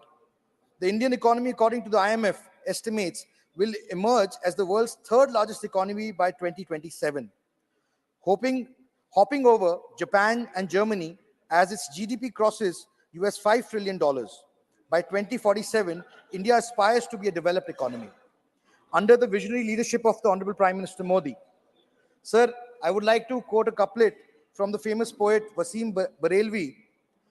दरिया का सारा नशा उतरता चला गया, दरिया का सारा नशा उतरता चला गया, वो डुबाते रहे मुझे और मैं उभरता चला गया। दुनिया समझ में आई मगर आई देर से, कच्चा बहुत था रंग उतरता चला गया। Sir, we have achieved success in improving our GDP from 2.3 trillion in 2014 to 3.75 trillion now. On the ground, in 13-14, our per capita income was 68,000 rupees, which has now increased to 1,80,000 rupees in 22-23. In 2014, the capital expenditure was 3.9 lakh crores, and the union government under the leadership of Prime Minister has increased it to rupees 10 lakh crores by 2023. A senior member of parliament before me spoke about the issue of states. The union government has increased the allocation to the states under the various schemes from rupees 30 lakh crores during 2004 to 14 to about 100 lakh crores in the 9 years from 14 to 23. Between 2004 and 14, tax collections was 19 lakh crores, which has now increased to 70 lakh crores in the 9 years from 14 to 23. GST collection has reached rupees 1.87 lakh crores in April 2023, and monthly average GST collection is 1.69 lakh crores. Our foreign exchange reserves were 309 billion. Today they stand at 593 billion. So, sectors like hydrogen, semiconductor, electric vehicles, solar, energy, defense, Sharma ji, drone please space, mining. And Please conclude, Sharma ji, please. Thank you, sir. Next speaker is GVL Narasimha Rao garu. GVL Narasimha Rao garu.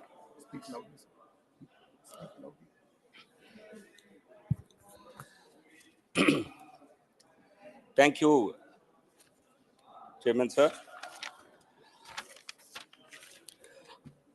When we speak about the resurgence of Indian economy, it is important for us to reflect on India's historical economic stature and see in that trend, in that over centuries, how India has become, how over decades India has become stronger. Today, we are certainly celebrating as the 5th largest economy. This is a great achievement for the country. We have been able to, from the 10th position in 2014, in a matter of few years, we have reached the 5th largest economy position today. And a report yesterday by the S&P, it states how India is going to be the 3rd largest economy by 2030.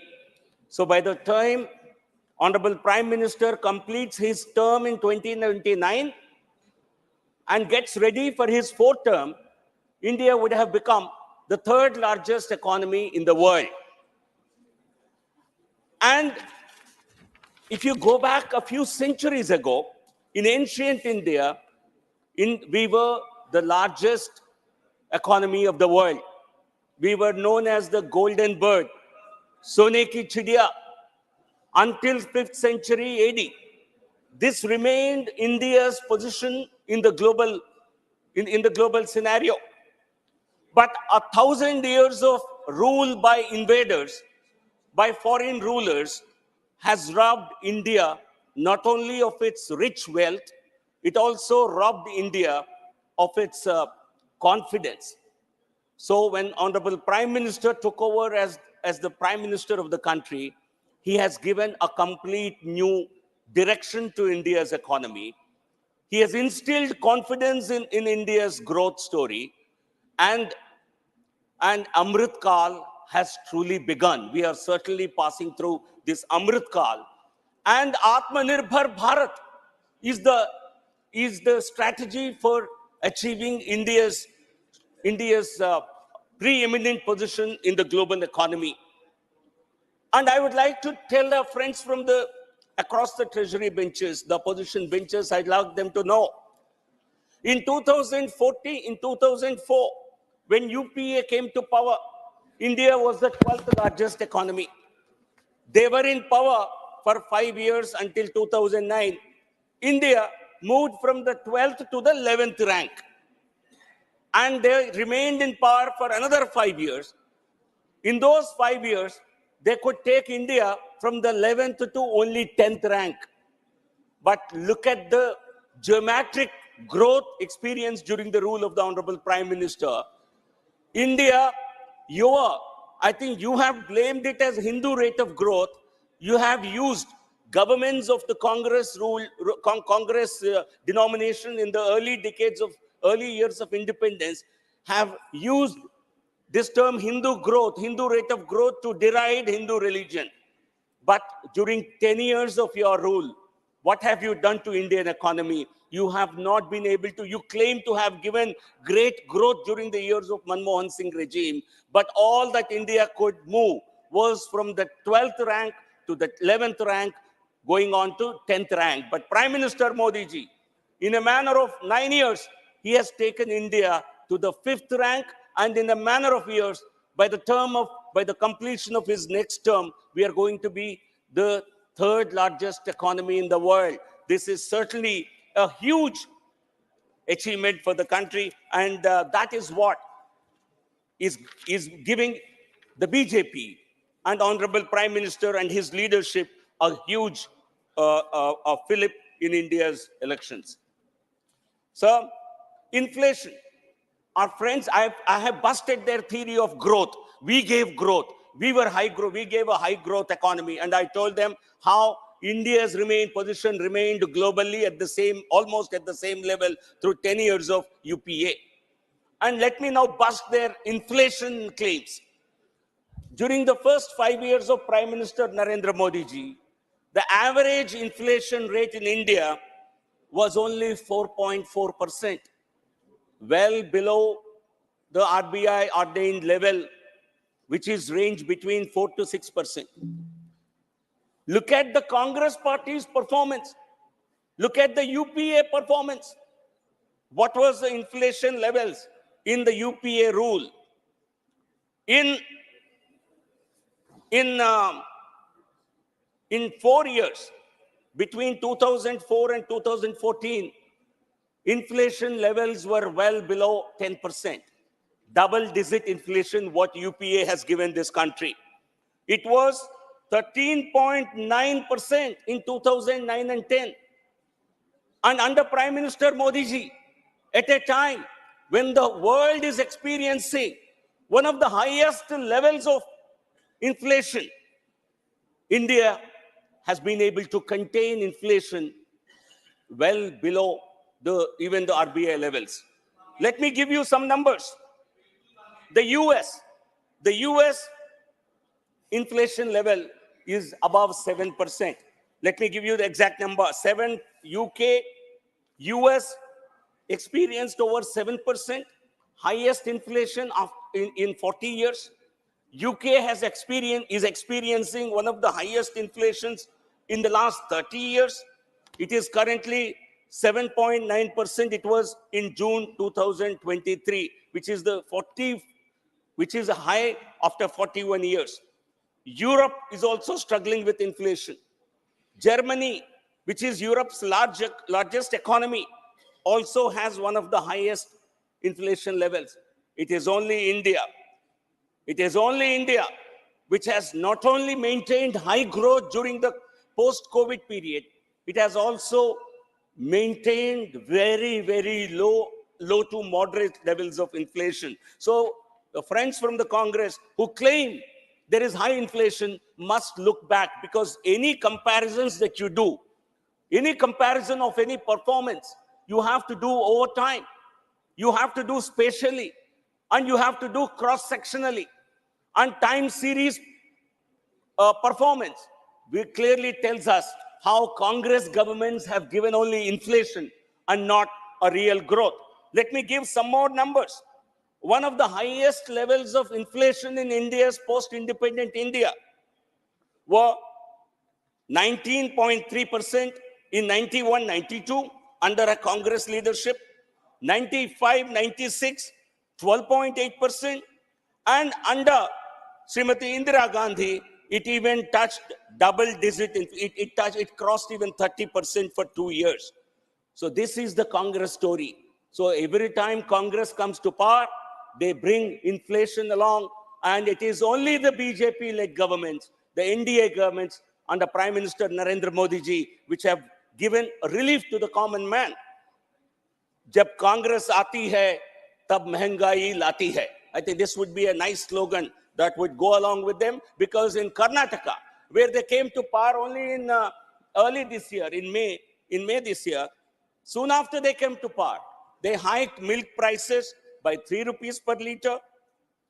They hiked electricity charges, though through a very indirect mechanism by increasing fuel and power purchase cost elements in this. They have increased every commodity that a common man needs for his survival. So the Congress Party's only guarantee is Mehengai guarantee, is inflation guarantee and nothing else. So if you look at our performance, India's GDP growth for the last year was 7.2%, the fastest growing economy of all the major economies in the world. And this has been possible.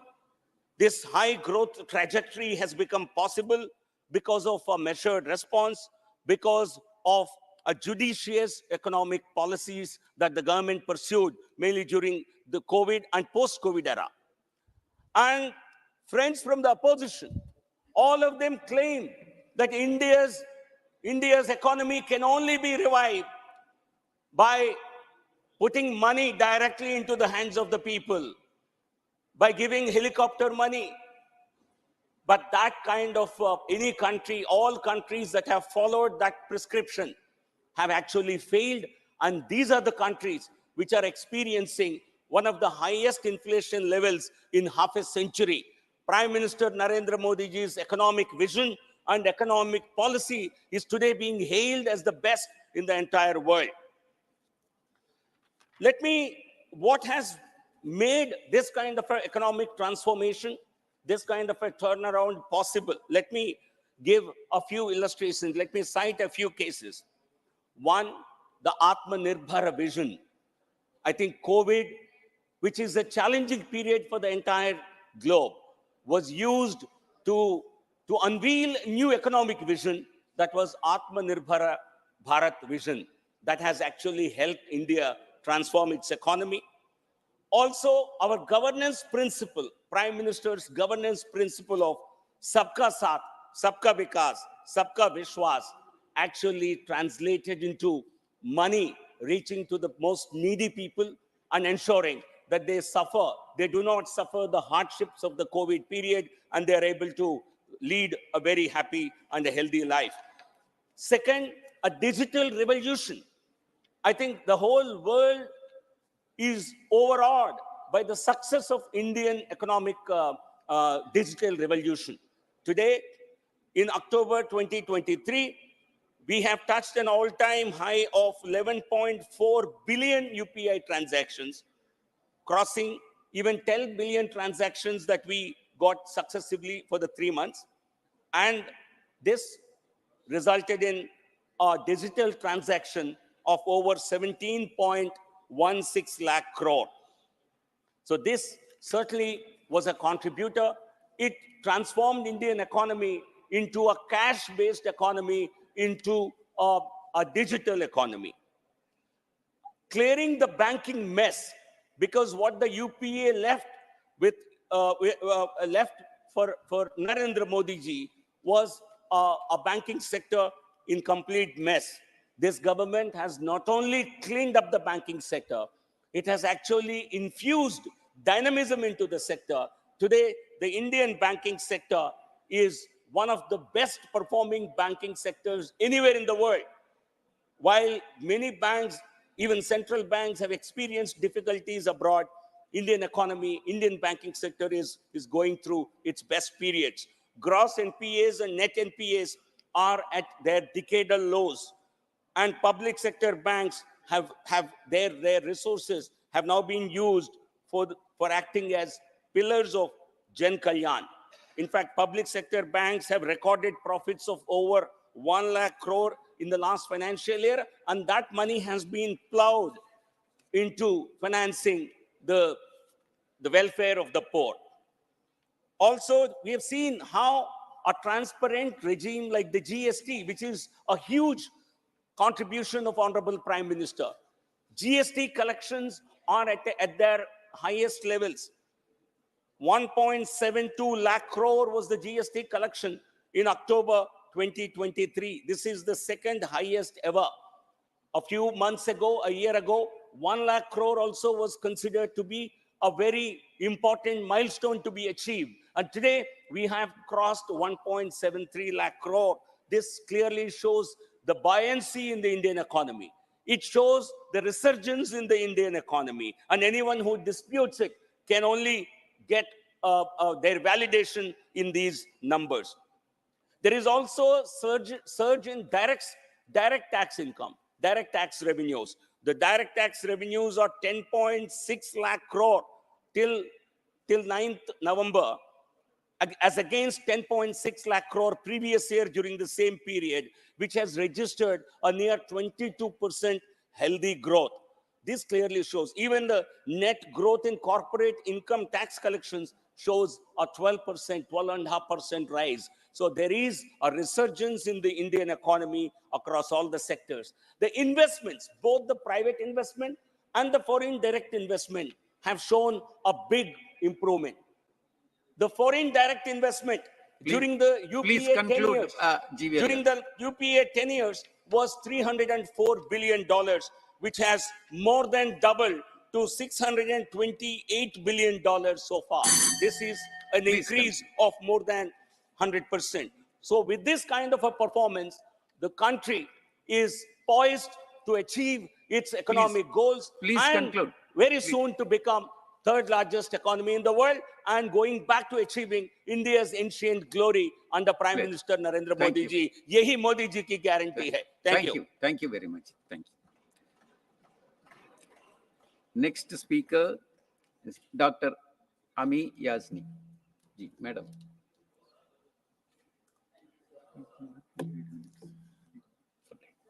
Hearing the Treasury benches speak about the state of the economy, and they speak only from 2014 onwards, I would like to remind them that we have to go back to 1991 when we had the new economic policy. That is the point when the borders for economy were opened for foreign investment to come in the country. When foreign investment policy was taken, at that time, Dr. Manmohan Singh ji was the finance minister. I would just like to point out a few things before I just come to the main 2 points. Structural reforms were ushered in, and the structural reforms take a long time to result. And it took a long time. It takes always, you look at the world economy in any way. So this 1991 was the starting point. So we may have to refer to these points and not just jump to that we have become independent only in 2014. Now, coming to the state of economy today, 3 main factors, 3 main areas, which I would like to say in a short time. First is the farmer section, the agriculture sector. Some of the data is not even in the formal economy because they're landless farmers who are working on farms. That productivity is not reflecting in the formal economy. That farmer section or that particular sector is devoid of any reforms today. They are wanting some kind of reforms, which is not reflecting in the economy. And we are seeing landless farmers. We are seeing farmers who are wanting some kind of reforms, and they want credit, they want equipments and several other things. The second sector, which is very important and which nobody is talking about, is the MSME sector. The MSME sector has got 630 lakh units, which are micro units. Post-COVID, quite a few high number. I do not want to go into the data of 15,000 or 20,000 have closed down. Where is the credit facility? You talk about schemes, but have these schemes percolated to those units? Have those units revived? Have the labor force been able to re-enter these particular units? Whether the technology transfer, and you are continuously talking about comparing with Germany, Europe, UK, US, and you want to take only talk about foreign. Have you tried to look internally, locally? You are giving food, ration to more than 50% of the population. 80 crores people are getting free ration. What about employment? Coming to employment later on, back to MSME sector. Where are the credit facilities? Where is the credit which is required to revive a unit and give them life? And this MSME sector is the backbone of the economy. And you are not speaking about this backbone of the economy. You're not speaking of the MSME sector. You're not talking about technology transfer to this particular section. And you're not even having the right data on the MSME, that whether they are surviving, they are going to revive, or they are going to see that the economy gets strengthened. Sir, the third is the gig workers. We have not got a workforce which is regular. They don't even get retirement perks. They don't get any health care because they are gig workers. You talk about these gig workers, they are not regular workers because industry does not employ them. You have graduates who come out of universities because you have got tremendous universities flourishing, private universities, and you have got different economic education policies for these universities. The graduates who come out are unemployed youth. Why are the youngsters of our country going abroad? I do not want to give the numbers that form the diaspora outside, but what about looking internally at our economy? All the data which is coming is foreign direct investment, export, but then you have to look at what has happened to export and import. The export has gone down. You are importing. So where is Make in India? Where is Make in India? And let me tell you, sir, all these schemes which they are naming, they were started by UPA. This National Manufacturing Policy 2011 became Make in India. Now, if you're making in India, where are the products? What are you doing? Why is there so much import of these components? Why are you not manufacturing? Why are you not employing your youth? Why are you not equipping them so that the economy becomes sound? And you go on talking about third largest economy. So let me tell you, sir, that our country became the third largest economy in purchasing power parity in 2011. This indicates that India's overall economic output, adjusted for the relative cost of living, was the third highest in the world. This shows that it implies that a higher standard of living for Indian citizens. Today, we talk about poverty, but we do not have poverty alleviating programs.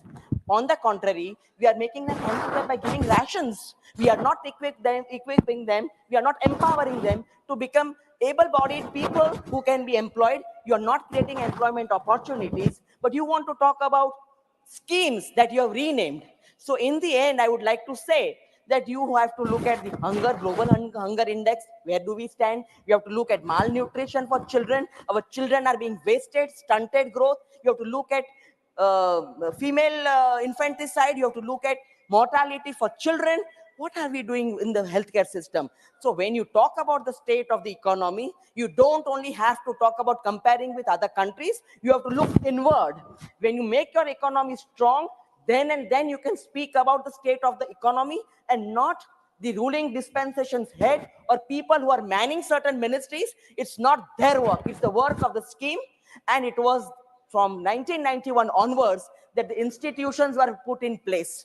These institutions acted as regulatory mechanisms. Where are those institutions? Why are these institutions not getting accountable for not performing? These are these non-performing assets, apart from the non-performing assets of the bank. We have not been able to bring that money back. Forget about the black money you talked about. Forget about 15 lakhs going to each one's account. We have not been able to say anything about that. The ruling dispensation has got some kind of a fixation. They are living post 2014. They forget their own childhood, that they studied in good educational institutions. They don't give credit to their own parents, their own grandparents who got freedom to this country, and are only having a straight-jacketed formula post 2014. But what have you done after 2014? Where is that education required? Where is the skill which is required to equip our youngsters to see that they become good employers? They can also create employment for other people. Where is that economy's backbone? MSME, where have you done that revival? You talk about portals, Digital India. Where is that computer education? And what are these portals doing? The data on Udyam portal shows that the industries that closed down, the MSME, there is no detail. The licenses got cancelled. They couldn't revive. And they're all sitting. What about the cooperatives? You want to start at the local level, at the village level. They don't get revived. You want to give employment to women. Where are the women getting employment? They have not got a re-entry in the workforce. They cannot get back in the workforce post-COVID. They're sitting at home. So what are you doing? for empowerment of women.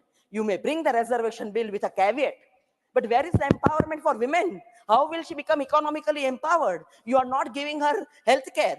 You are not giving her meals which are nutritious. So, sir, these are the factors which need a proper data. Where is the data, sir? There is no data. Where are those institutions providing data on all these indicators? These indicators will tell the state of the economy of this country, not who is manning the country or who are manning the institutions. And so one last point, sir. Please That conclude. unless and until we change the game, we cannot succeed by changing the names. You may change the name of all the policies, of all the schemes, but if you cannot perform, you become a non-performing asset. State of the economy, the students, the youngsters of this country are reading, they're watching, they're looking at all the Nehruvian era and the Rajiv Gandhi era for computerization, for all kinds of digital work, which is now happening on that base, which was already created. And that is why the state of the economy is not as the way it is projected by the ruling dispensation. Thank you very much, sir. Thank you. Next speaker is Shri Jose K. Mani ji. 3 minutes. Sir. So the economic well-being of our citizen transcends political affiliations. It is a matter of national urgency. The economic indicator unfortunately paint a concerning picture. While the government claims economic growth, the rising unemployment rate tell a different story, impacting the lives of millions. So, to assess whether an economy is growing, to assess economic activity, to find out whether the economy is robust, we need to assess the lower strata of people, which consist of the farmers, laborers, and workers, whether the standard of living has improved.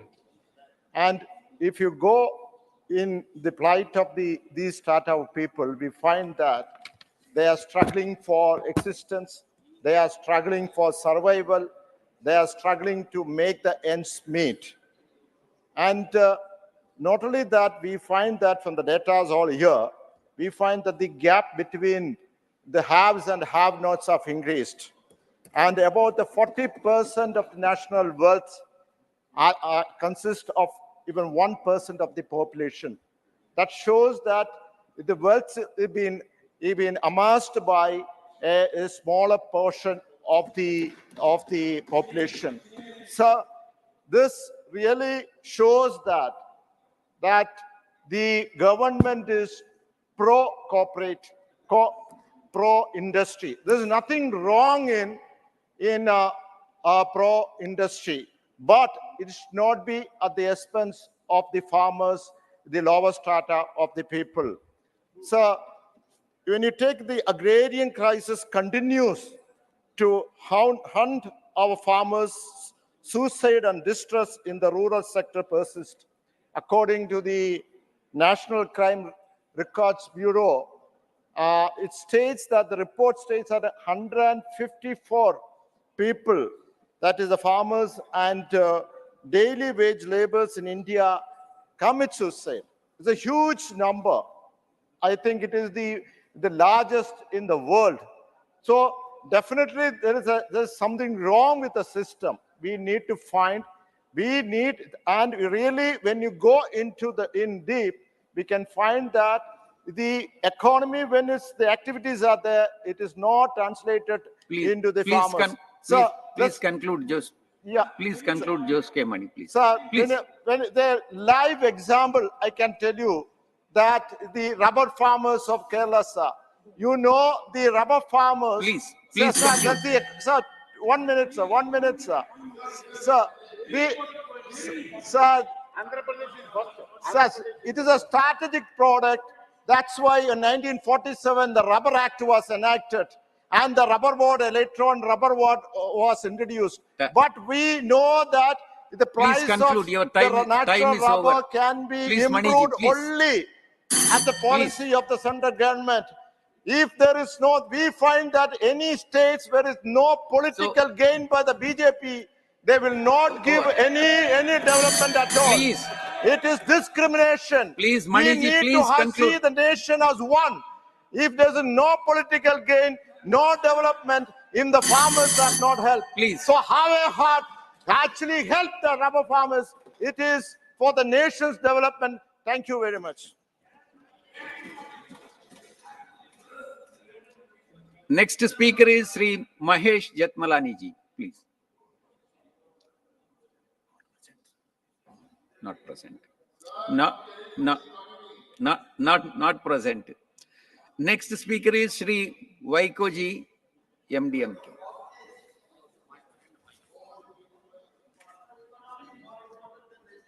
Mr. Vice Chairman, sir. 3 minutes, Vaiko ji, please. I'm so thankful to you for giving me this opportunity to participate in the discussion on the economic situation in the country. India's current GDP is 3.75 trillion US dollars, which the present BJP government claims it would go to 5 trillion in 2025. But who will be benefited by this growth? It is a jobless growth. Unemployment is increasing. As on October 2023, it is 10.505%. The educated unemployed youth in the country are struggling to get employment opportunities.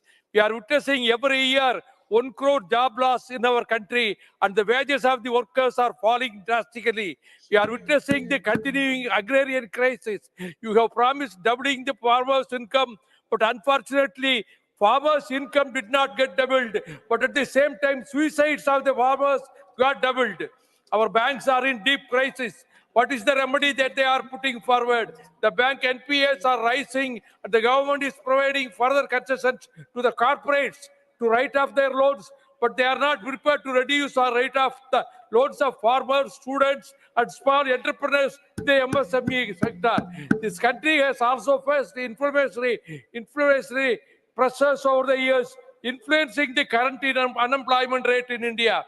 High inflation rates can erode the purchasing power of consumers, leading to reduced demand for goods and services. This can have a cascading effect on business, resulting in cost-cutting measures, including layoffs and hiring and firing jobs, leading to higher unemployment rates. Already there is a decline growth of 4.3% against 15.5% year over year in trade.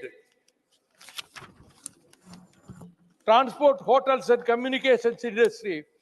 As I said, inflationary pressures lead to price rise in the essential commodities.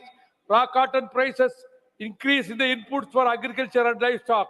Higher GST rate for common items are reducing the purchasing power of the common man.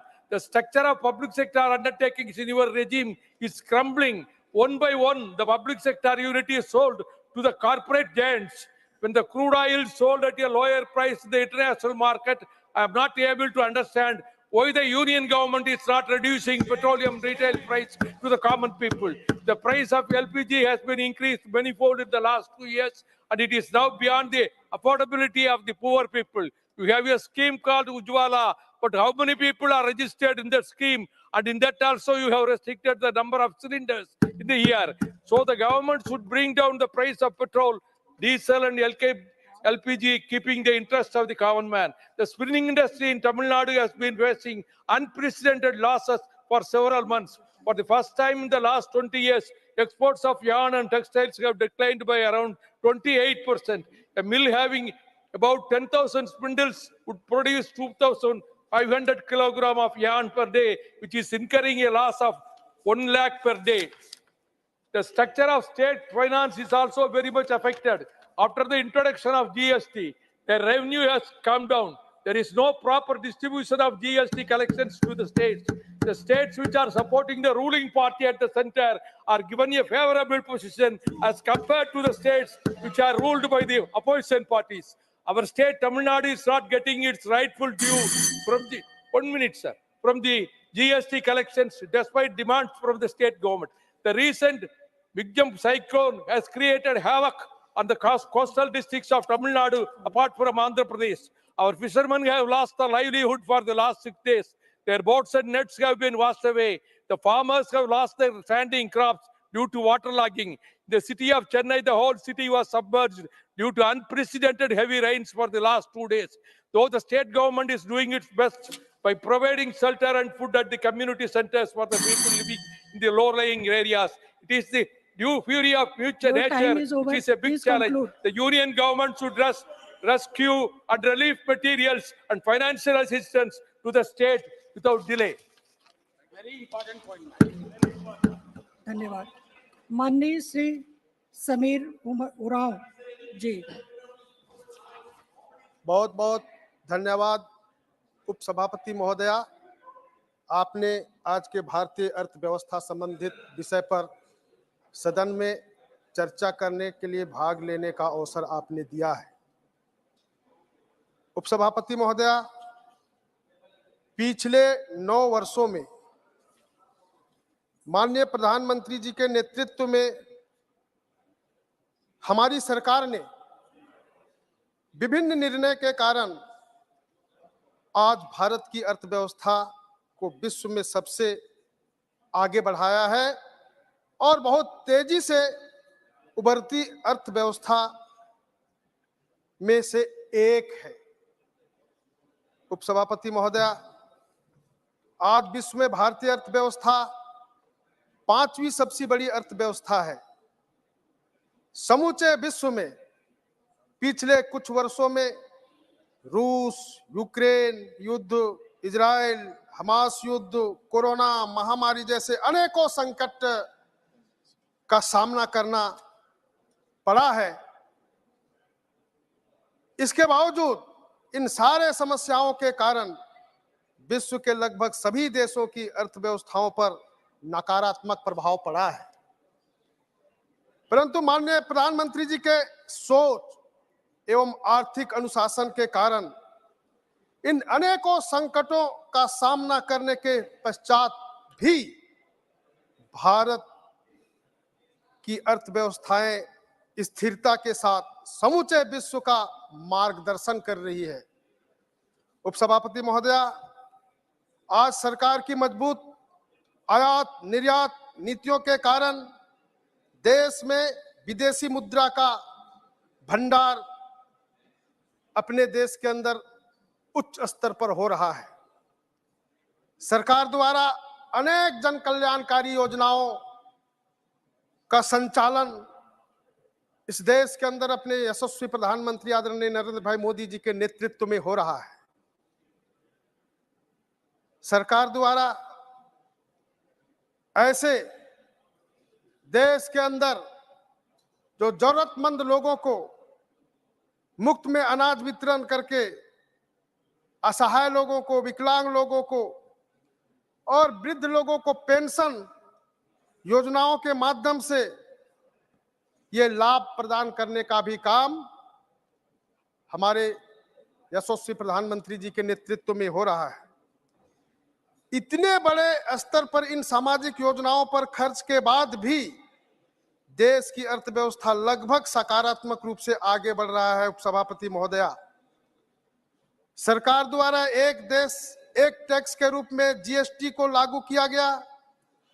GST को लागू करने के पश्चात व्यापारियों को tax के नियमों में से सरलता मिली है। इसके परिणाम स्वरूप इस वित्तीय वर्ष में सरकार को ऐतिहासिक रूप से अब तक के सबसे बड़े जीएसटी संग्रह प्राप्त हुआ है। वर्ल्ड बैंक तथा इंटरनेशनल मॉनेटरी फंड जैसे संस्थाओं द्वारा आगे के वर्षों में भी भारतीय अर्थव्यवस्था को विश्व में सबसे तेजी से बढ़ती अर्थव्यवस्थाओं में से एक देखा जा रहा है। उपसभापति महोदया, इसी के कारण आज देश के प्रत्येक क्षेत्र में विदेशी निवेश में वृद्धि हुई है। विश्व के अनेक देशों की तुलना में पिछले कुछ वर्षों में सर्वाधिक विदेशी निवेश की यदि किसी देश को प्राप्त हुआ है तो वह भारत है। उपसभापति महोदया, पेंडेमिक आवर में जिस प्रकार से हमारे प्रधानमंत्री जी ने वोकल फॉर लोकल के सूत्रों के आधार पर हमारे स्थानीय उत्पादकता को किस प्रकार से यहाँ के युवकों के माध्यम से जो आगे बढ़ाया है, जैसे जो है हम जनजाति क्षेत्र से आते हैं, झारखंड से आते हैं, झारखंड में वन क्षेत्र है, वहां जो है वनोत्पाद है, नॉन टिम्बर फॉरेस्ट प्रोड्यूस है। वहां किस प्रकार से हमारे प्रधानमंत्री जी के नेतृत्व में जनजातीय कार्य मंत्रालय में जो है ट्राइफेड का वंधन विकास केंद्र के माध्यम से वहां के जनजातीय क्षेत्रों में हमारे माताएं युवकों ने जिस प्रकार से ऐसे वन उपज को कलेक्शन करके उसको प्रोसेसिंग करके उसको विपणन के क्षेत्र में आगे बढ़ाया। प्रधानमंत्री जी ने पेंडेमिक आवर में जिस प्रकार से यहाँ की उत्पादकता, जो पौष्टिकता और यहाँ के जो खाद्यान्न पदार्थों में जो ह्यूमिनिटी पावर था, उसको दुनिया के देशों में वो मेडिकल इक्विपमेंट के साथ में पहुंचाने का काम किया और वहां उनकी उत्पादकता बढ़ने के साथ आमदनी बढ़ रहा है। आज हम गांव में 10 साल पहले जाता थे तो हम उस समय कुछ नहीं देखते थे। आज जब 10 साल के बाद मैं जाता हूं इन 9 वर्षों के अंदर में, तो मैं पूछता हूं कि भाई ये क्या है, तो नहीं, हम लोग एक मिनी राइस मिल बैठा है यहाँ पे, सारे लोग हम लोग मिल करके आसपास के जो भी धान का उपज होता है उसको हम यहाँ चावल बनाते हैं, इससे हमारी आमदनी बढ़ रही है। तो ऐसे अर्थव्यवस्था में एक गांव भी सहभागिता हो करके ये भारत की अर्थव्यवस्था को आगे बढ़ाने में सहभागी हो रहे हैं। इसलिए उपसभापति महोदया, मैं आपको बताना चाहता हूं कि जिस प्रकार से 2014 में जब हमारे माननीय मोदी जी ने प्रधानमंत्री बने थे, तब भारत की डीजीपी 112 लाख करोड़ के आसपास थी। आज भारत की जीडीपी 300 लाख करोड़ के आसपास हो गया है। 2025 तक सरकार ने भारत को $5 ट्रिलियन की इकोनॉमी बनाने का लक्ष्य रखा है। सरकार की आर्थिक उपलब्धियां का लाभ देश की आम जनता को भी हुआ है। 2014 में देश में प्रति व्यक्ति आय लगभग 17,000 रुपये थी। पिछले 9 वर्षों में सरकार की नीतियों के कारण, प्रधानमंत्री जी की दृढ़ इच्छा शक्ति के कारण, उनके मेहनत के कारण आज प्रति व्यक्ति आय लगभग 1,75,000 हो गई है। उपसभापति महोदया, पिछले 9 वर्षों में देश के एक्सपोर्ट लगभग दुगुना हो गया है। सरकार निरंतर देश की आर्थिक उन्नति के लिए हर मोर्चे पर कार्य कर रही है। अतः मुझे विश्वास है कि सरकार की आर्थिक नियत व नीति के कारण जल्द ही भारत विश्व की सर्वोच्च अर्थव्यवस्था में पहुंचेगा और निश्चित रूप से आज देश के यशस्वी प्रधानमंत्री जी इन दिशाओं पर एक भारत श्रेष्ठ भारत और आत्मनिर्भर भारत, स्वावलंबी भारत की यात्रा कर रहे हैं। उसमें पूरे देश भर के लोग उनके यात्रा में सहभागी होकर के आगे बढ़ रहे हैं। निश्चित रूप से विश्वास है कि हम ये आने वाले दिनों में, ये 2024 में हम निश्चित रूप से अर्थव्यवस्था की दृष्टि से हम तीसरे स्थान पर पहुंचेंगे और उसके और आगे जाने पर प्रधानमंत्री जी के नेतृत्व में हम जो है पहले स्थान तक भी पहुंच सकते हैं, ऐसा विश्वास है। बहुत बहुत धन्यवाद।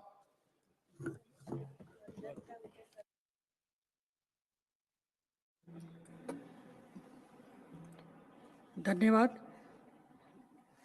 माननीय Shri G K. Vasan ji. Thank you, Madam. The country has demonstrated resilience and adaptability in face of persistent global challenges. We all know natural You have 3 disasters minutes. like COVID has cost the economy of this country. Even yesterday in Tamil Nadu, in Chennai and neighboring districts of Chennai, because of cyclone-triggered rain, water bodies have been overflowing and surplus water release has caused damage to the infrastructure of Chennai and nearby districts. Madam, the Army, NDRF, and state agencies are involved in the relief and resume operations.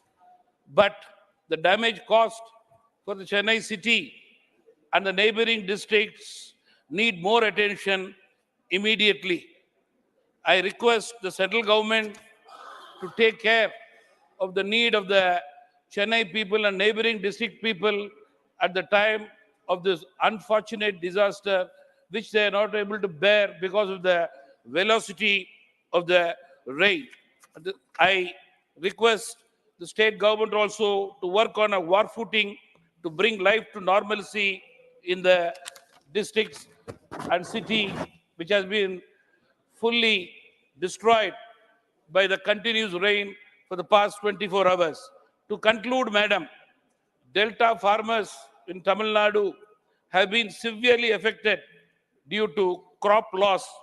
Their crops have been marooned because for the 10-15 days there has been a sign of cyclone and rain in Tamil Nadu, and they are not able to bear the pain of the rain. Due to this, I am sure I request both the governments to help the farmers to adequately compensate for their loss. I am sure, Madam, according to the general assessment, I would say that while the state of our Indian economy presents a picture of optimism, and at the same time, I urge the government to take steps to tackle pressing issues like unemployment, inflation, which will make a complete ease of living for all citizens of the country, including youth, where the government will look at the farmers in a very lenient way and help their future in their economy. Thank you very much.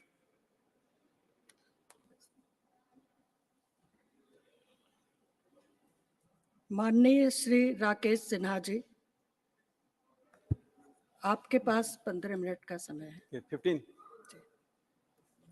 सभापति महोदय, जब हम अर्थव्यवस्था पर चर्चा करते हैं तो हमें देखना पड़ेगा कि देश कहां पहुंचा और किस विरासत के साथ हम चले थे। हमारे कांग्रेस के मित्र बैठे हुए हैं, यानी कांग्रेस परिवार वहां बैठी हुई है। अन्य दलें भी या तो उनके साथ थे या उन्हीं के गर्भ से निकली हुई पार्टियां हैं।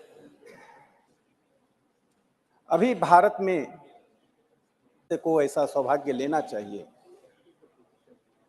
देश कहां पहुंच रहा है और देश के लोग किस आत्मविश्वास के साथ विकास यात्रा में शामिल हैं, यह देख बभन गामा। विकास यात्रा का रथ वहां पहुंचा था, सैकड़ों लोग आए थे, उसमें 80% महिलाएं थी। उनके आत्मविश्वास को मैं देख सकता था। उनमें से एक शोभा कुमारी जी से मैंने प्रश्नोत्तर किया। शोभा कुमारी उस बभन गामा गांव की थी जिनकी दादी और मां चूल्हे में गोईठे के साथ अपना जीवन बिताई थी। शोभा कुमारी को उज्ज्वला योजना का जो लाभ मिला, वो जिस आत्मविश्वास के साथ बता रही थी, मुझे ऐसा लगा प्रधानमंत्री नरेंद्र मोदी जी ने जो सबका साथ, सबका विश्वास, सबका प्रयास की बात कही थी, उसका साक्षात स्वरूप देखने को मिला। एक दूसरे गांव में मैं गया, वह बदौली गांव है। वहां सुनीता कुमारी जी से मैं मिला। सुनीता कुमारी की शिक्षा क्या थी मैं नहीं जानता हूं, लेकिन जीविका योजना के कारण जो उन्होंने अपने सम्मान की बात कही, समाज में बढ़ती हुई सम्मान की बात कही, और आपात स्थिति में सस्ते दर पे जो उन्हें ऋण मिला, उसकी चर्चा की। तीसरा पड़ाव मेरा एक रघुनाथपुर साहेबपुर कमाल का था। उसी जिले में साहेबपुर कमाल ब्लॉक में रघुनाथपुर करारी एक गांव है। वहां सुनीता कुमारी मिली।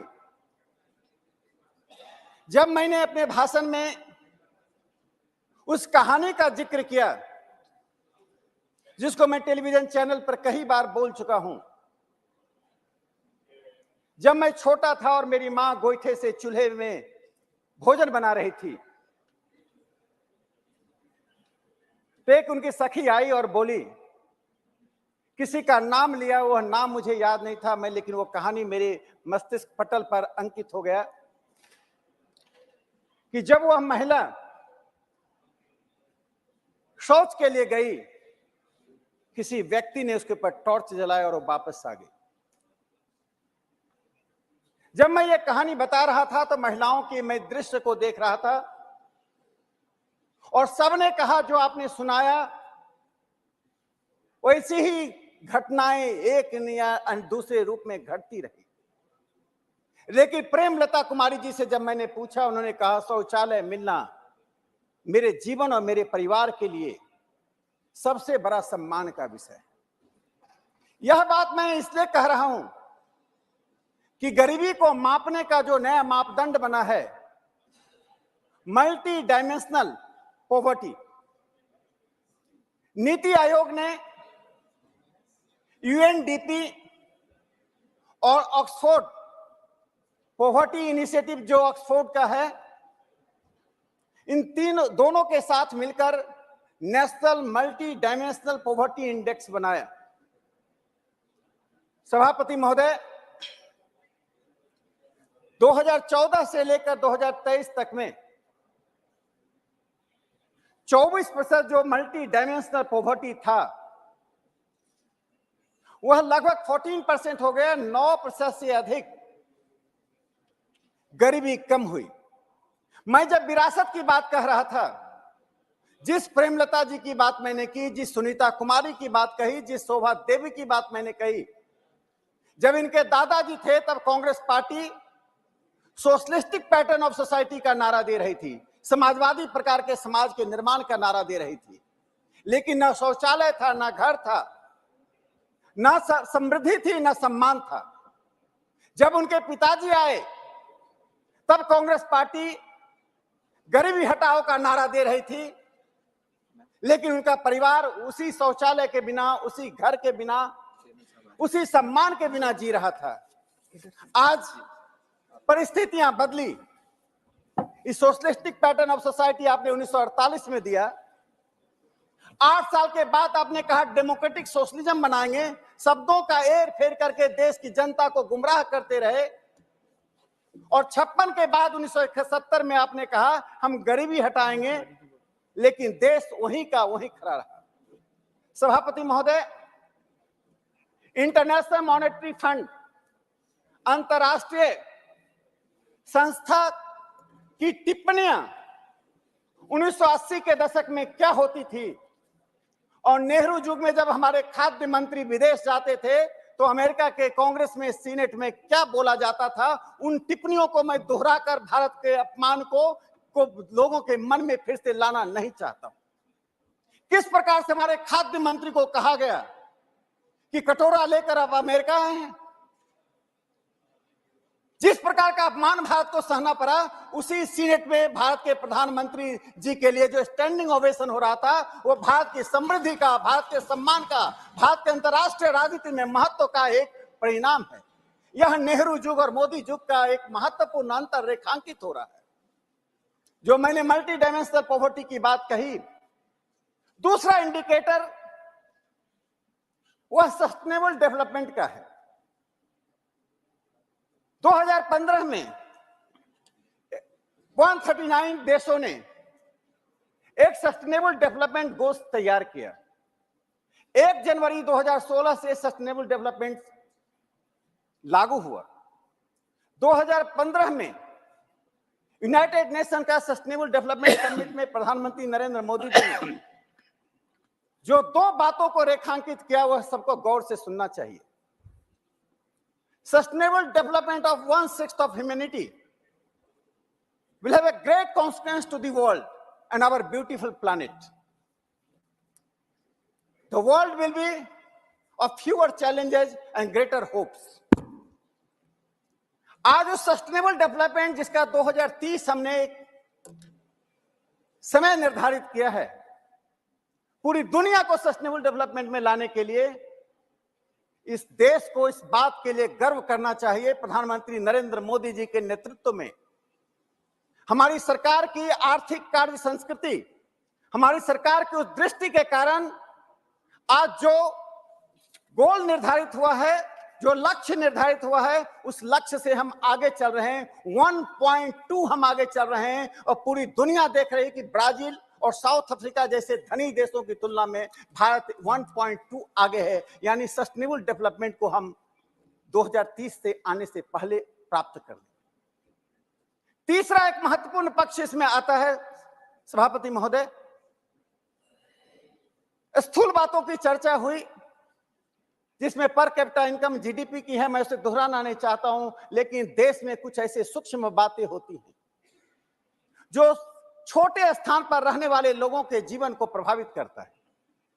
इससे मल्टी डायमेंशनल पॉवर्टी के जो 12 इंडिकेटर्स हैं, जिसमें शिक्षा भी है, इंफ्रास्ट्रक्चर है, इनमें कई बातों में मैं एक बात का जिक्र करता हूं,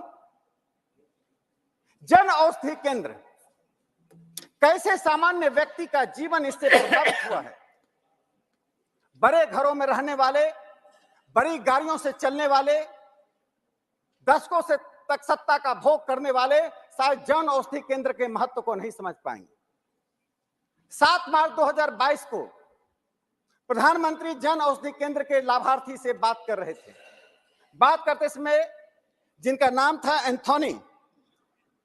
एंथोनी साहब से प्रधानमंत्री ने पूछा, वे पटना के थे, कि आपको क्या लाभ हुआ?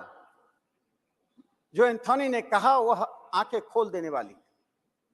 उन्हें प्रत्येक महीने 1200 से 1500 रुपए की दवाई खरीदनी पड़ती थी, जो सिर्फ 250 रुपए में हो रहा है। आज देश में 10,010 जन औषधि केंद्र खुल गए हैं। उसी बातचीत के क्रम में दूसरे लाभार्थी से जब प्रधानमंत्री जी ने पूछा, मिस्टर बेहेरा से, तो बेहेरा ने कहा कि प्रत्येक महीने उनकी बचत 2000 से 2500 रुपए तक हो रही है। जो लोग अर्थव्यवस्था के ऊंचे शिखर पर बैठे हुए हैं, उनके लिए शायद 2000 और 2500 रुपए प्रत्येक महीने का महत्व मालूम नहीं होगा, लेकिन जिन्होंने गरीबी में देखा है, गांव में रहे हैं, गरीबी से जो जूझते रहे हैं, उनके लिए 250 और 2000 2500 रुपए का महत्व है। भारत के प्रधानमंत्री नरेंद्र मोदी जी ने ऐसे तमाम लोगों को जन औषधि केंद्र से लाभान्वित किया। एक दूसरा पक्ष देखिए, कैसी सूक्ष्म बातें देश के सम्मान को बढ़ाती हैं। 2020 में लाल किले से प्रधानमंत्री नरेंद्र मोदी जी ने जब एक बात कही, हमारी माताएं और बहनें पीढ़ियों से स्वास्थ्य की एक ऐसी प्राकृतिक समस्या से जूझ रही थी जिनके लिए उनके पास शब्द नहीं थे। प्रधानमंत्री नरेंद्र मोदी जी ने सैनिटरी नैपकिन को सामान्य महिलाओं तक पहुंचाने की बात करके न सिर्फ उस टैबू को तोड़ा, आज जन औषधि केंद्र में, मैं आज से 6 महीने पहले की आंकड़ा बता रहा हूं, 21 करोड़ सैनिटरी नैपकिन सिर्फ जन औषधि केंद्र से बिका है। वहां जाने वाली जो महिलाएं हैं, वे अत्यंत ही सामान्य परिवार की डिप्राइव्ड महिलाएं हैं। इसी मल्टी डायमेंशनल पॉवर्टी में जब भारत के प्रधानमंत्री मोदी जी ने स्वच्छता अभियान शुरू किया, तो मैं जानता हूं उस वक्त हमारे विपक्ष के कई साथियों ने उसका किस प्रकार से माखौल उड़ाया था। आज देश स्वच्छता अभियान में 21% जो डिप्रीवेशन था उससे आगे बढ़ चुका है। ठीक उसी प्रकार से फ्यूल डिप्रीवेशन में लगभग 14% आगे बढ़ चुका है। यह जो गरीबी दूर करने के लिए प्रधानमंत्री नरेंद्र मोदी जी की जो दृष्टि है, जो एक योजना है, उसका एक स्वरूप देखिए। आईएमएफ हम पर क्या टिप्पणी करता था और आईएमएफ के अधिकारी हमारे बारे में अभी क्या कहा है। जब डीबीटी, डायरेक्ट बेनिफिट ट्रांसफर के बारे में उन्होंने कहा, यह एक चमत्कार, एक तार्किक चमत्कार है, इट इज लॉजिस्टिकल मार्वल। ऐसा क्यों कहा? मैं 2 आंकड़े आप सदन के सामने प्रस्तुत करना चाहता हूं। 2023-24 में 3,28,000 करोड़ का डीबीटी होने का अनुमान है। उससे जो एस्टिमेटेड सेविंग है, सिर्फ फर्टिलाइजर मिनिस्ट्री को 18,000 करोड़ की सेविंग है, रूरल डेवलपमेंट मिनिस्ट्री को 40,000 करोड़ की सेविंग है, पेट्रोलियम मिनिस्ट्री को 72,000 करोड़ की सेविंग है, और सबसे अधिक saving food and public distribution में 1,35,000 करोड़ की एस्टिमेटेड सेविंग है। यह जो होल इन दी देश को 1947 से 5 साल के दौर से देखा जाता रहा, इसलिए देश में नीतियों के नाम पर पॉपुलिज्म, अल्ट्रा पॉपुलिज्म की बातें होती थी। प्रधानमंत्री नरेंद्र मोदी जी ने जो अमृत काल की बात कही, एक समय योजना आयोग पर्सपेक्टिव प्लान बनाता था 10 साल आगे का। समाप्ति महोदय, मैं 1 मिनट समाप्त करता हूं। अमृत काल 25 साल के जो देश के लिए लक्ष्य रखा, वो अमृत काल का लक्ष्य क्या है? एसबीआई ने एक स्टडी किया है, आज हम 7 करोड़ लोग टैक्स पेयर हैं, लेकिन 2047 में एसबीआई का जो स्टडी हुआ, जो वैज्ञानिक तरीके से स्टडी किया है, उसमें 48 करोड़ लोग टैक्स पेयर होंगे, जिसमें 83% लोग टैक्स पे करेंगे, सिर्फ फाइल ही नहीं करेंगे, टैक्स पे करेंगे, और पर कैपिटा इनकम 50 लाख रुपए का होगा। सभापति महोदय, जो मध्यम वर्ग का जो फलक बढ़ रहा है, आज भी 2047 तक 61% देश में मध्यम वर्ग होगा।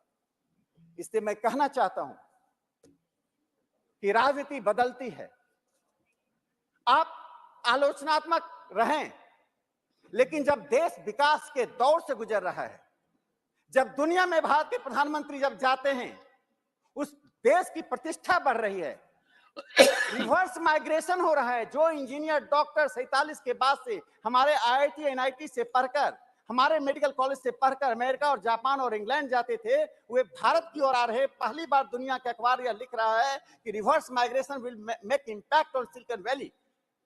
ये इस स्थिति के कारण मैं भारत के प्रधानमंत्री नरेंद्र मोदी जी को साधुवाद देना चाहता हूं कि इस देश को प्रगति के पथ पर ले जाकर आज वहां खड़ा किया है जिसमें सबका साथ, सबका विश्वास, सबका विकास और सबका प्रयास है। इन्हीं शब्दों के साथ सभापति महोदय, बहुत बहुत धन्यवाद। Honorable members, 9 speakers are already listed. The tone of the discussion was set with positivity by Derek O'Brien.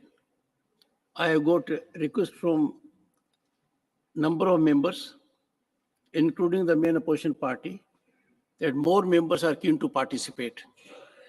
I would accommodate them. We have had a very fruitful debate, and I'm sure it will lead to good conclusions. I have therefore decided that the discussion will continue tomorrow as well. Now we'll take a special mention. Sri Ghulam Ali, demand for establishment of Fodder Corporation of India to fight stubble burning. Thank you, Chairman, sir. Establishment of a Fodder Corporation of India, modeled after the successful Food Corporation of Quality India, of debate is very high. is imperative to combat the escalating menace of environmental degradation.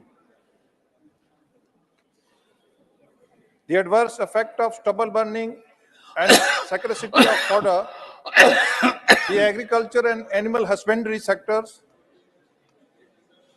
crucial components of India's economy, face a pressing challenge with the traditional practice of burning stubble crop residues.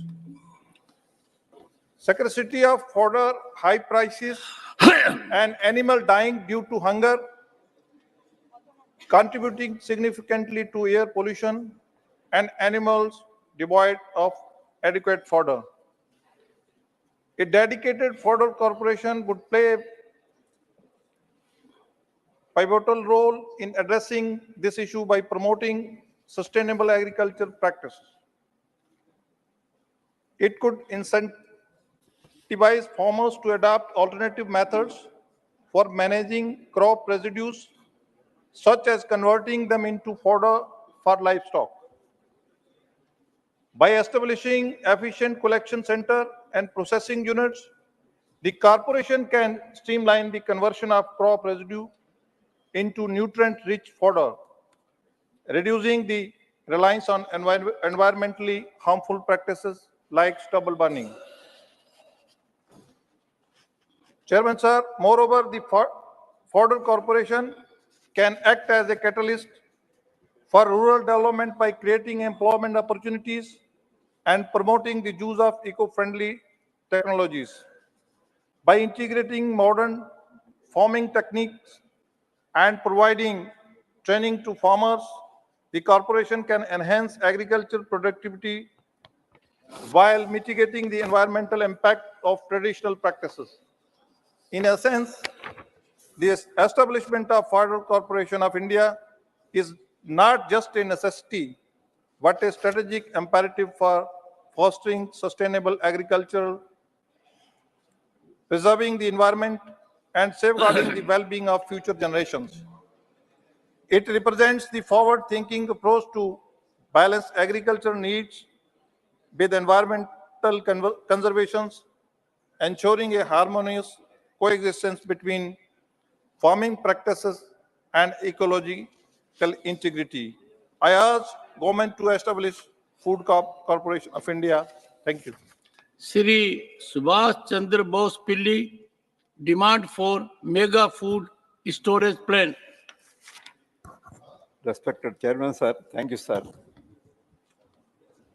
The world's largest grain storage plan in corporate sector seeks to address crucial objectives of strengthening market infrastructure and ensuring better prices to farmers. However, the scheme has faced conflicts with farmer producers organizations and inefficiencies in agricultural cooperatives.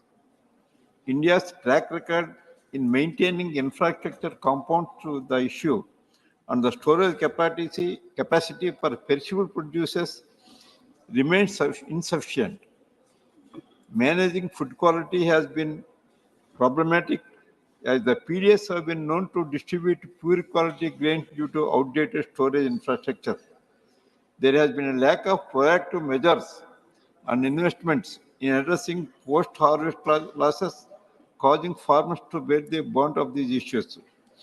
Post-harvest losses in India are due to insufficient infrastructure, including suboptimal storage capacity, inadequate handling and packaging, along with the different transportation infrastructure, lead to physical injury and contamination. Price inflations increase losses for farmers, while insufficient pest and disease management practices further spoil crops. Financial constraints coupled with limited access to credit hinder investment in improved facilities and technologies. I would request the Honorable Minister for Food and Public Distribution to modernize the existing storage, including separate capacity for horticulture crops, and introduce more schemes focusing on processing perishable items. Thank you, sir. Shri Niranjan Bishi, demand for a broad-based and inclusive national tourism policy. Not present. Shri Tiruchi Shiva, concern over high vacancies in central universities. Thank you very much, Chairman, sir. So, higher education institutions significantly contribute to shaping young talent and the future of the country. But for years, many administrative and teaching positions have remained vacant in various central universities. This causes reduced student enrollment, issues on infrastructure development, research funding, and student services, increased workload on existing faculty, and restricted research output and innovation. Over 6,500 plus faculty positions are vacant across the country. Delhi University 900, Allahabad University 622, Banaras Hindu University 532, Aligarh Muslim University 498 and JNU 326, Jamia Milan Islamia 223, Tripura University 146, Central University of Kashmir 116, Central University of Haryana 120, Harvard Nandan Baguna Garhwal University 236 as per Ministry of Education 2022. Sir, the condition is dire, especially for the University of Delhi, one of India's premier institutions. Delhi University and its colleges started selection for permanent positions after a gap of 10 years only last September. Faculty shortages can be solved by engaging research scholars and visiting faculty, but contract ad hoc employment are a short-term solution. Transparency in the selection committee mechanisms and academic performance indicator calculations with equal emphasis on interviews and experience is integral. Education outlay was hiked by 8% in the Union Budget 2023-24. This needs further improvement. For a future perspective, pedagogic reforms and synchronization of recruitment processes with best global practices are needed. I urge the government to look into the matter. Thank you very much, sir. There should be a word of appreciation. After a long gap, Delhi University, under Vice Chancellor Professor Umesh Singh, has effected massive recruitment, very transparently, very effectively. The point is well taken. Shri Krishnalal Pawar, demand of housing for scheduled caste. There is a disclaimer. I am Chancellor of Delhi University, because Derek was looking at me. So there is a disclaimer. I am Chancellor Delhi University, therefore I know about it. धन्यवाद मान्यवर। मान्यवर, मैं आपके माध्यम से सदन का ध्यान एक गंभीर विषय की ओर आकर्षित करना चाहता हूं। मान्यवर, यद्यपि प्रधानमंत्री आवास योजना के माध्यम से गरीबों को काफी राहत मिली है, लेकिन एक लंबे समय से छोटे छोटे घरों में इनके परिवार बड़े हो गए हैं तथा बहुत से गांव में या तो पंचायती जमीन नहीं थी या तो चकबंदी नहीं हुई है। मान्यवर, मेरा भारत सरकार से सुझाव है, ऐसे तमाम मामलों में जमीन अधिग्रहण करके गरीबों के लिए रिहायशी मकान बनाए जाएं। इसके अतिरिक्त मेरा एक सुझाव भी है, जिस परिवार में 5 से ज्यादा वयस्क लोग हों, उनको 2 यूनिट मानकर 2 रिहायशी मकान दिए जाएं। इसी से प्रधानमंत्री जी की गरीब कल्याण योजना का सपना साकार होगा। धन्यवाद मान्यवर। Shri R. Girirajan, demand to include Tamil Nadu in the National Cyclone Risk Mitigation Project and establish multi-purpose cyclone center at vulnerable locations. Of the 7,516 kilometer long coastline of India, close to 5,700 kilometers is prone to cyclones and tsunamis. 68% of the cultivable area is vulnerable to drought and hilly areas are at risk from landslides. The coastal areas of Tamil Nadu are increasingly vulnerable to tropical cyclones and the consequent recurrent loss of life and property. The establishment of multi-purpose cyclone center is the main objective of the National Cyclone Risk Mitigation Project and is to minimize vulnerability to cyclones and make people and infrastructure disaster resilient in harmony with the conservation of the coastal ecosystem in the cyclone hazard-prone area.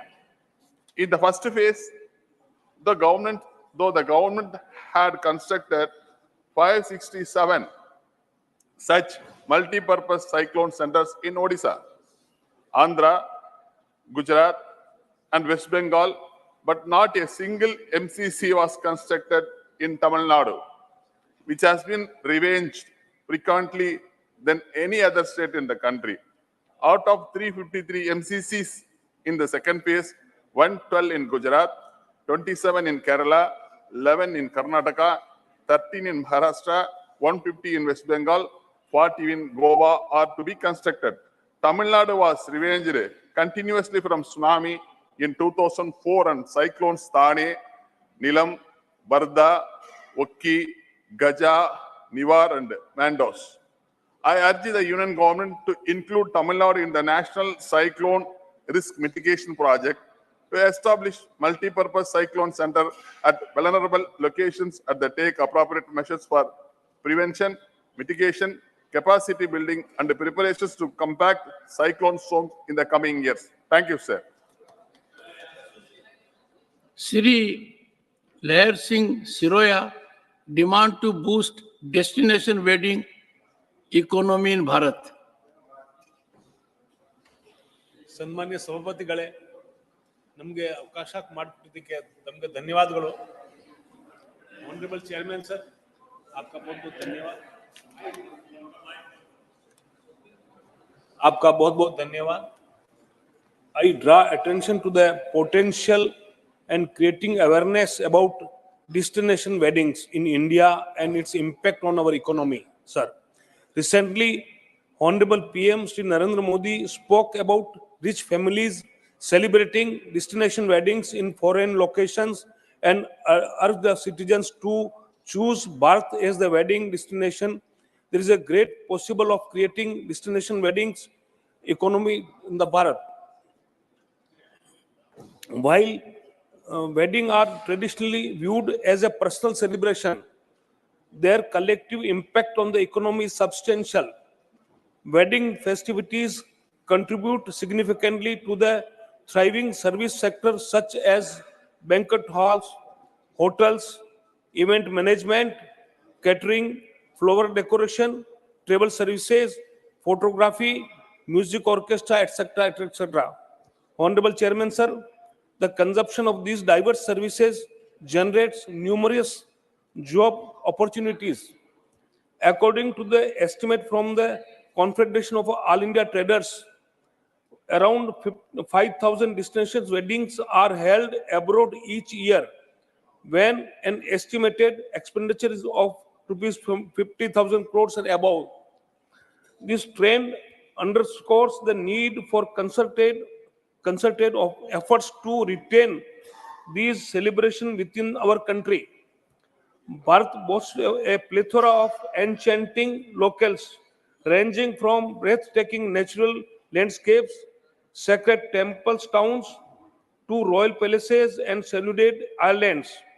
These places have the potential to become destination not only for Indian weddings but also for international events. The spiritual aspect of civilizational interest of our land with further attract foreign nationals and Indians staying abroad.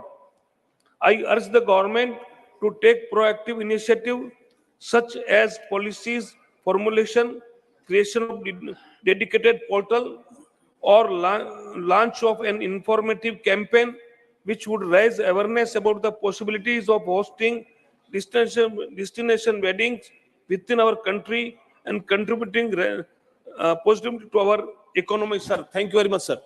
Srimati J.B. Mather Hisam demand for enhancement of salary and other service benefits of Anganwadi employees.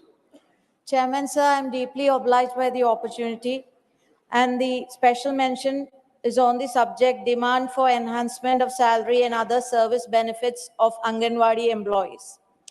The Anganwadi workers and helpers who are shouldering the immense responsibility of catering to the nutritional and various other developmental needs of the children, and also to the nutritional programs for the adolescent girls and pregnant women, are now in distress.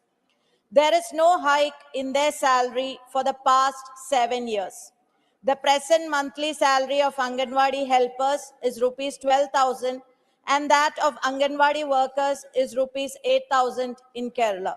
This should be enhanced to a minimum of rupees 21,000. There should be provision to bring about their salary revision along with that of government employees. Even though subscription amount is being collected towards Anganwadi workers and helpers welfare fund, benefits are not enhanced in accordance with the amount collected. Chairman, sir, Anganwadi employees are facing various difficulties in performing their duties on a daily basis. They are not given performance grant for the data collection work in respect of various programs and projects implemented at various levels starting from the panchayat level. Since all of them do not have smartphones, they find it practically difficult to upload this data. Every expense, including the payment of electricity and water bills of the Anganwadi centers, travel expenses for attending official meetings, etc., have to be borne by them, which is burdening them even more. In this context, I urge the central government to appoint a high-level commission to study the factual position and to make necessary recommendation for the betterment of Anganwadi helpers and workers. Thank you. Sri Babu Bhai Jaisang Bhai Desai, concern over air, water and soil pollution. माननीय अध्यक्ष श्री, आपने मुझे air, water, soil pollution के बारे में बोलने की तक दी है, आपका आभार व्यक्त करता हूँ। हमारे पर्यावरण, स्वास्थ्य और अर्थव्यवस्था पर प्रदूषण के गंभीर परिणामों के लिए तत्काल और ठोस कार्यवाही की आवश्यकता है। भारत वायु, जल और मिट्टी प्रदूषण सहित बहुआयामी प्रदूषण चुनौती का सामना कर रहा है। हमारे शहर प्रदूषणों के खतरनाक स्तर से जूझ रहे हैं, जिससे लाखों लोगों का स्वास्थ्य खतरे में पड़ गया है। फसल, आयोग, जलाना, वाहन उत्सर्जन, औद्योगिक अपशिष्ट और निर्माण गतिविधियों इस संकट में महत्वपूर्ण योगदान देती है। वायु प्रदूषण को कम करने के लिए नवीनीकरण ऊर्जा अपनाने, सार्वजनिक परिवहन वृद्धि और कड़े उत्सर्जन मापदंडों पर ध्यान केंद्रित करने के लिए मजबूत नीतियां और निवेश का पता लगाना अनिवार्य है। हमारी नदियों और जिलों औद्योगिक अपशिष्ट, सीएज और कृषि अपवाह के सूचित हो रही है। इसमें न केवल हमारे जल संसाधन शक्ति पर उन पर निर्भर लोगों का स्वास्थ्य भी खतरे में पड़ता है। हमारे जल निकायों की सुरक्षा के लिए कड़े नियम, अपशिष्ट जल उपचार सुविधाएं और सामुदायिक भागीदारी सहित व्यापक उपाय महत्वपूर्ण है।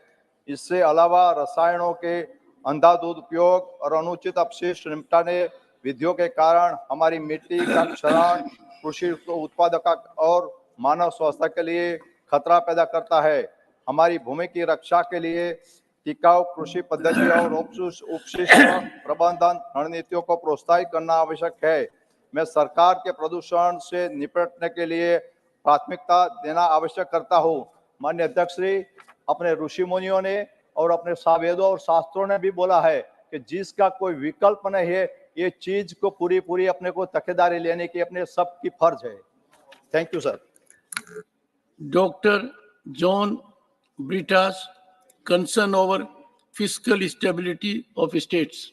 Thank you, sir. States face fiscal debilitation with fiscal deficit now set at 3.5% of GSDP, with 0.5% linked to power sector reforms, while center's estimate stands at 5.9%. In 2018-19, center raised 62.7% of aggregate resources, while states bore 62.4% of aggregate expenditures, covering only 44.8% from their own resources. The rest came from vertical resources transfers and by contracting debt.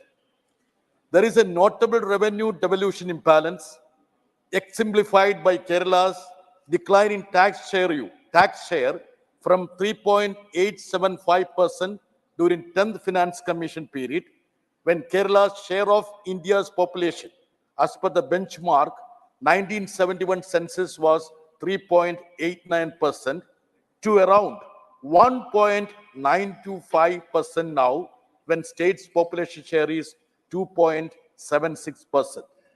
Besides, use of population figures of 2011 census in lieu of 1971 census in determining horizontal devolution of revenue resources led to decline in the share of southern states.